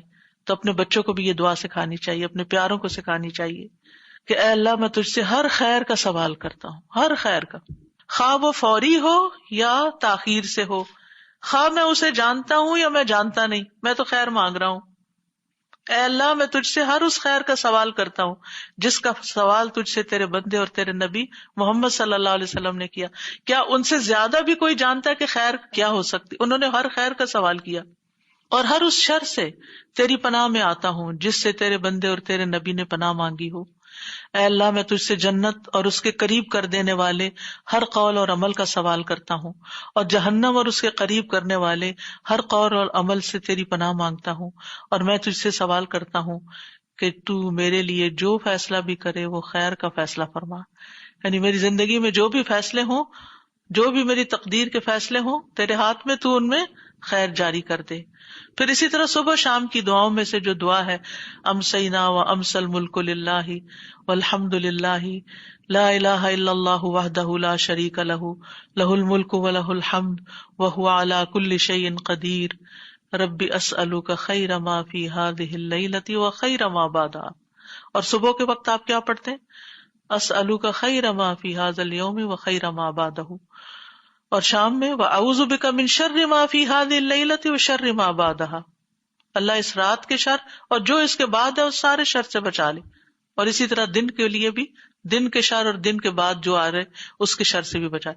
جو بندہ صبح شام یہ دعائیں پڑھتا رہے انشاءاللہ ہر شر سے بچا لیا جائے گا اور خیر نصیب ہوگی۔ اور ہوا چلنے پر خیر کا سوال کرنا، تیز ہوائیں چلتی ہیں اکثر، اس کو برا بھلا کہنے کی بجائے آج موسم بہت خراب ہے، یہ بھی برا بھلا کہنا ہوتا ہے، خراب ہے، تو یہ اس کی بجائے دعا کریں، اللہم انی اسألک خیرہا وخیر ما فیہا وخیر ما ارسلت بہ واعوذ بک من شرہا وشر ما فیہا وشر ما ارسلت بہ۔ اے اللہ میں تجھ سے اس ہوا کی بھلائی مانگتا ہوں اور جو کچھ اس میں ہے اس کی بھلائی، اور جو اس کے ذریعے بھیجا گیا ہے اس کی بھی بہتری مانگتا ہوں، اور اس کے شر اور جو کچھ اس میں ہے اور اس کے شر اور جس کے ساتھ یہ بھیجا گیا اس سے بھی میں پناہ مانگتا ہوں، جو کچھ اس میں ہے اور اس کا شر اور جو اس کے ساتھ بھیجا گیا سب کے شر سے۔ ہے تو ہوا کے بارے میں دعا، لیکن آپ اگر اپنے گھر کا کوئی اپلائنسز بھی خریدتے ہیں نا تو آپ کے دل میں اگر یہ پریشانی آتی، یہ کارڈ چھپائے گئے تھے ایک دفعہ ہوا کے لیے، تو لگا سامنے رکھو، جس چیز کا بھی مجھے آتا ہے نا کہ پتہ نہیں اس میں خیر ہے کہ شر ہے، تو میں یہ دعا پڑھ لیتی ہوں کہ اے اللہ میں اس چیز کے خیر کا سوال کرتی ہوں اور جو اس کے اندر خیر ہے اس کا سوال کرتی ہوں، اور جس خیر کے ساتھ یہ بھیجی گئی اس کا سوال کرتی ہوں، اور اسی طرح شر سے بچنے کے لیے دعا۔ تو اتنی ٹھنڈک پڑ جاتی ہے، دل کو پریشانی ختم ہو جاتی ہے کہ اللہ نے اس میں جو خیر رکھی ہے اللہ دے دے گا، اور جو شر ہے اللہ اس سے بچا لے گا۔ اور اسی طرح سواری یا بیوی کے خیر کا سوال بھی سکھایا گیا ہے، اللہم انی اسألک من خیرہا وخیر ما جبلت علی واعوذ بک من شرہا وشر ما جبلت علی۔ اے اللہ میں تجھ سے اس کی خیر مانگتا ہوں اور اس کی پیدائشی عادتوں کی بھلائی چاہتا ہوں۔ کچھ پیکج ہوتے ہیں نا انسان کے ساتھ ہی ہوتے ہیں، عورت ہو مرد تو دونوں کے لیے ہو سکتا ہے، کہ وہ ان کی عادتیں ہوتی ہیں، آپ بدل نہیں سکتے ان کو، انہوں نے زندگی گزاری ہوتی ہے ان کے ساتھ، اور آپ خواہ مخواہ ہر وقت ٹینشن کا شکار ہیں، انہوں نے نہیں بدلنا، آپ کو بدلنا، ایکسپٹ کریں کہ یہ ایسے ہی ہے، تو آپ کی زندگی آسان ہو جائے گی۔ تو اس صورت میں پھر یہ دعا کرنی چاہیے، اور تیری پناہ مانگتا ہوں اور اس کے شر سے اور اس کی پیدائشی عادتوں کے شر سے تیری پناہ مانگتا ہوں۔ اور نبی صلی اللہ علیہ وسلم نے فرمایا جب میں تم میں سے کوئی بیوی حاصل کرے یا خادم لائے گھر میں یا جانور لے کر آئے یا کوئی مطلب جو، پھر وہی بات جیسے میں کہہ رہی ہوں کہ اپلائنسز کو لے کر آئے ہیں تو اب آپ بکریاں تو خریدنے سے رہے، تو ایسے موقعوں پر یہ دعا پڑھنی چاہیے۔ پھر اسی طرح لباس پہنتے وقت جو دعا ہے، اللہم لک الحمد انت کسوتنیہ اسألک من خیرہ وخیر ما صنع لہ واعوذ بک من شرہ وشر ما صنع لہ۔ اے اللہ سب تعریفیں تیرے لیے، تو نے ہی یہ مجھے پہنایا، میں تجھ سے اس کی خیر اور جس کے لیے یہ کپڑا بنایا گیا اس کی خیر کا سوال کرتا ہوں، اور اس کی برائی اور جس کے لیے یہ بنایا گیا اس کی برائی سے تیری پناہ چاہتا ہوں۔ پھر اسی طرح کھانے کے بعد خیر کی دعا کرنا، اللہم بارک لنا فیہ واطعمنا خیرا منہ، اللہم بارک لنا فیہ واطعمنا خیرا منہ، اے اللہ ہمیں اس میں برکت عطا کر اور ہمیں اس سے بہتر کھانا کھلا، اور دوسروں کو خیر کی دعا دیتے رہا کریں، جزاک اللہ خیرا۔ اور اسی طرح شادی کی دعا جو ہے وہ بھی بارک اللہ لک و بارک علیک و جمع بینکما فی خیر، اللہ تمہیں برکت دے اور اس برکت کو تم پہ قائم رکھے اور تم دونوں کو خیر پر جمع رکھے۔ وآخر دعوانا ان الحمد للہ رب العالمین، سبحانک اللہم و بحمدک اشہد ان لا الہ الا انت استغفرک و اتوب الیک۔ السلام علیکم و رحمۃ اللہ وبرکاتہ۔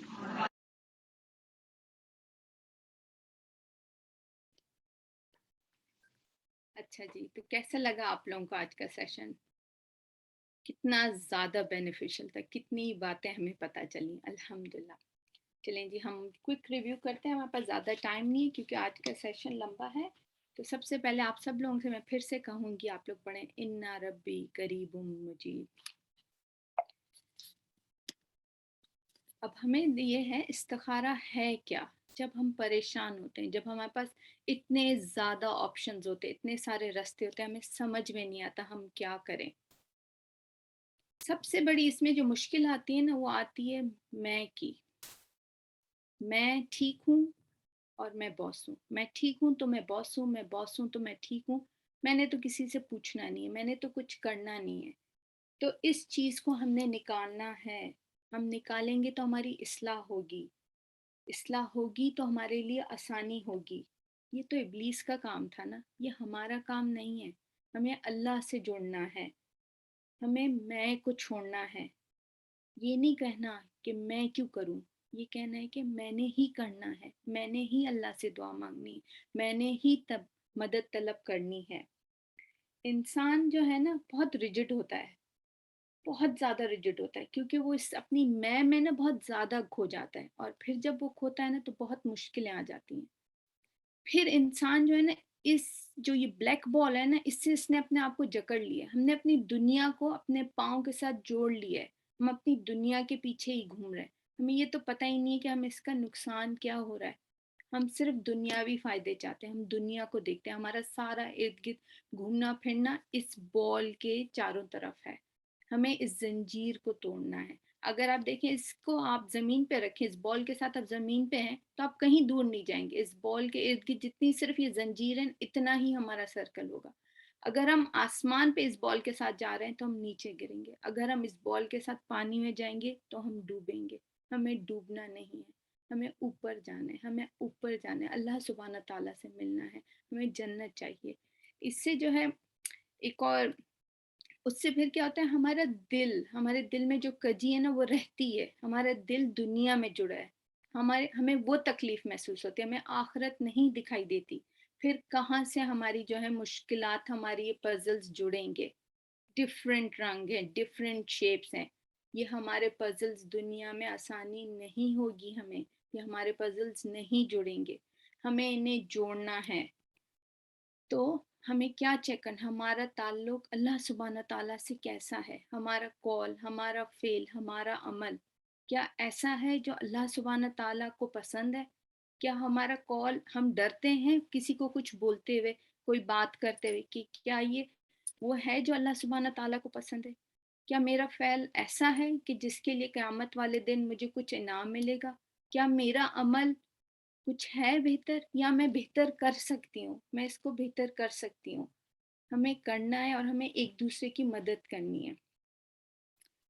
اس میں اب کرنا کیا ہے، کرنے کی باتیں ہمیں استاذہ نے بتائی نا کیا کرنا ہے.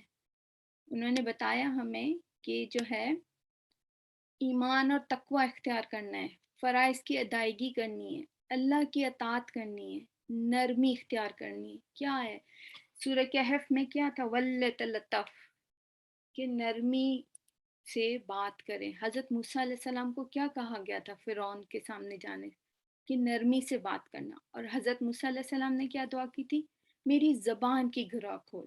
انہوں نے یہ نہیں کہا تھا کہ فرعون کو دور کر دیں کچھ ہو جائے، انہوں نے اپنی اصلاح مانگی تھی. ہمیں بھی اپنی اصلاح کرنی، ہمیں توبہ استغفار کرنا ہے، ہمیں اللہ سے جڑنا ہے، ہمیں توبہ کرنا ہے. ہمارے جانے انجانے میں بہت گناہ ہو جاتے جو ہمارے لیے پریشانی کا سبب بنیں گے. تو اب پھر ہم ایک دفعہ پڑھ لیتے ہیں ان ربی قریب مجیب، بے شک میرا رب بہت قریب ہے، بہت سننے والا ہے. یہ چھوٹی سی دعا ہے کیونکہ ہمارے پاس ٹائم کم ہے، تو ہم بس اس چھوٹی سی دعا کو میں چاہوں گی کہ ہم سب اس کو یاد کر لیں. ربی انی لما انزلت الی من خیر فقیر، اے میرے رب جو بھی خیر یا بھلائی تو مجھ پہ نازل فرما، میں اس کا محتاج ہوں، میں بے بس ہوں، میں لاچار ہوں. میں بالکل ہی نا سرنڈر کرتا ہوں اللہ سبحانہ تعالیٰ کے سامنے کہ مجھے آپ کی مدد چاہیے، میں فقیر ہوں. اس دعا میں آپ کو دو چیزیں پتہ چلیں گی. ایک کیا پتہ چل رہی ہے کہ اللہ سبحانہ تعالیٰ میرا رب ہے جو ہر چیز پر قدرت رکھتا ہے، وہی خیر دے گا، وہی بھلائی دے گا، اور میں فقیر ہوں۔ ہمیں یہ اس بات کو اپنے سے باندھ لیں، ہم فقیر ہیں، ہمیں ہر سٹیپ پہ ہمیں جنت میں داخل ہونے کے لیے فقیر بننا ہے، کیونکہ ہمارے لیے وہ سب سے بڑی چیز ہے، ہمارے لیے ہمارا اللہ سبحانہ تعالیٰ اور جس کے آگے ہی ہمیں جھکنا ہے۔ اور یہ چیز انسان کو، ہم اس دنیا میں جھکیں گے نا تو ہم آخرت میں بہت اعلیٰ مقام پائیں گے انشاءاللہ تعالیٰ۔ اور اس میں ہمیں جو ہے اخلاص اور پرسسٹنس چاہیے۔ حضرت موسیٰ علیہ السلام نے کیا کیا تھا؟ ان دو عورتوں کی انہوں نے مدد کی، یہ نہیں سوچ کے کہ میں نے عورتوں کو، ان کو پتا تھا میں یہ کام کر سکتا ہوں، وہ اٹھے، انہوں نے چپکے سے ان کے لیے پانی کا مشکیزہ بھرا اور چپ کر کے بیٹھے، پھر انہوں نے بیٹھ کے یہ دعا پڑھی۔ کیوں؟ کہ شاید ان میں نا یہ تکبر نہیں آ جائے، دیکھا میں نے تو ان کی مدد کی، انہوں نے مجھے تھینک یو بھی نہیں کہا۔ کتنی زیادہ ہم میں یہ چیز آ جاتی کہ میں کسی کی مدد کر رہی ہوں اور کسی نے مجھے، یعنی انہوں نے مجھے اپریشیٹ نہیں کیا، مجھے کچھ کہا نہیں، میں نے جو کیا وہ اللہ سبحانہ تعالیٰ کے لیے کیا، اور مجھے خیر چاہیے کیونکہ میں محتاج ہوں۔ چلیں جی، اب استخارہ وہی ہے، کوئکلی اس کو گو تھرو کرتے ہیں کہ کیا رائٹ ہے کیا رانگ ہے، ہمیں نہیں پتا، ہمیں بالکل بھی نہیں پتا کیا صحیح ہے کیا غلط ہے۔ ہمیں نماز پڑھنی ہے، ہمیں دعا کرنی ہے، ہمیں اللہ سبحانہ تعالیٰ کے آگے جھکنا ہے اور دعا کرنی ہے۔ اور آپ نے وہ 3 اوقات تو سن لیے ہوں گے استاذہ کے، جن 3 اوقات میں ہمیں نماز نہیں پڑھنی، وہ زوال کے وقت۔ پھر مشورہ کریں، ہم میں سے ہر کوئی ڈیفرنٹ ہے، ہم میں سے ہر کوئی ڈیفرنٹ صلاحیت رکھتا ہے، اس کو جو ہے یہ ہوتا ہے کہ ہمیں جو ہے نا ایک دوسرے کے وہ پازیٹیو، کسی کے پاس کوئی کویشچن ہوگا، آپ جب کسی سے مشورہ کریں، کوئی جو آپ کے پزل کو جوڑ سکتا ہے مشکلوں، کوئی آپ کو ایک نیا آئیڈیا دے گا، کسی کے پاس کوئی آپ کے لیے کوئی ایکسکلیمیشن ہوگا کہ یہ کیا، کب، کیوں، یعنی مگر کوئی وہ سوال پوچھے گا جس سے آپ کے نا ایک برین کی ایک نئی ونڈو کھلے گی کہ اچھا یہ بھی ایسے ہو سکتا ہے۔ لیکن اس سے سب سے بڑی بات یہ ہے، ہم مشورہ ان سے کریں جن پہ ہمیں یقین ہے۔ آپ صلی اللہ علیہ وسلم اصحابہ کرام پہ مشورہ، ان کے ساتھ مشورہ کرتے تھے، لیکن وہ آپ کے پاس امانت ہے، کوئی آپ سے مشورہ کرے بہت بڑی امانت ہے، آپ اس کے امین ہیں، آپ کو اس کا جواب دینا ہوگا۔ جس نے مشورہ کیا آپ وہ بات کر کے، مشورہ کر کے ختم کر دیں، کسی کو آگے نہ بتائیں۔ آپ جیسے فیملی کا ہے، رشتوں کا ہے، بزنس کا ہے، کسی نے آپ سے بہت پرسنل بات شیئر کی ہے تو پلیز بی اویئر، بات آپ نے آگے شیئر نہیں کرنی۔ ہمیں مشورہ کرنے کے لیے اگر اللہ سبحانہ تعالیٰ نے کسی کو ہمارے لیے بھیجا ہے تو یہ بہت بڑا شرف آپ کو ملا ہے، کسی نے بہت زیادہ عزت آپ کو دی، آپ اس کو سنبھال کے رکھیں۔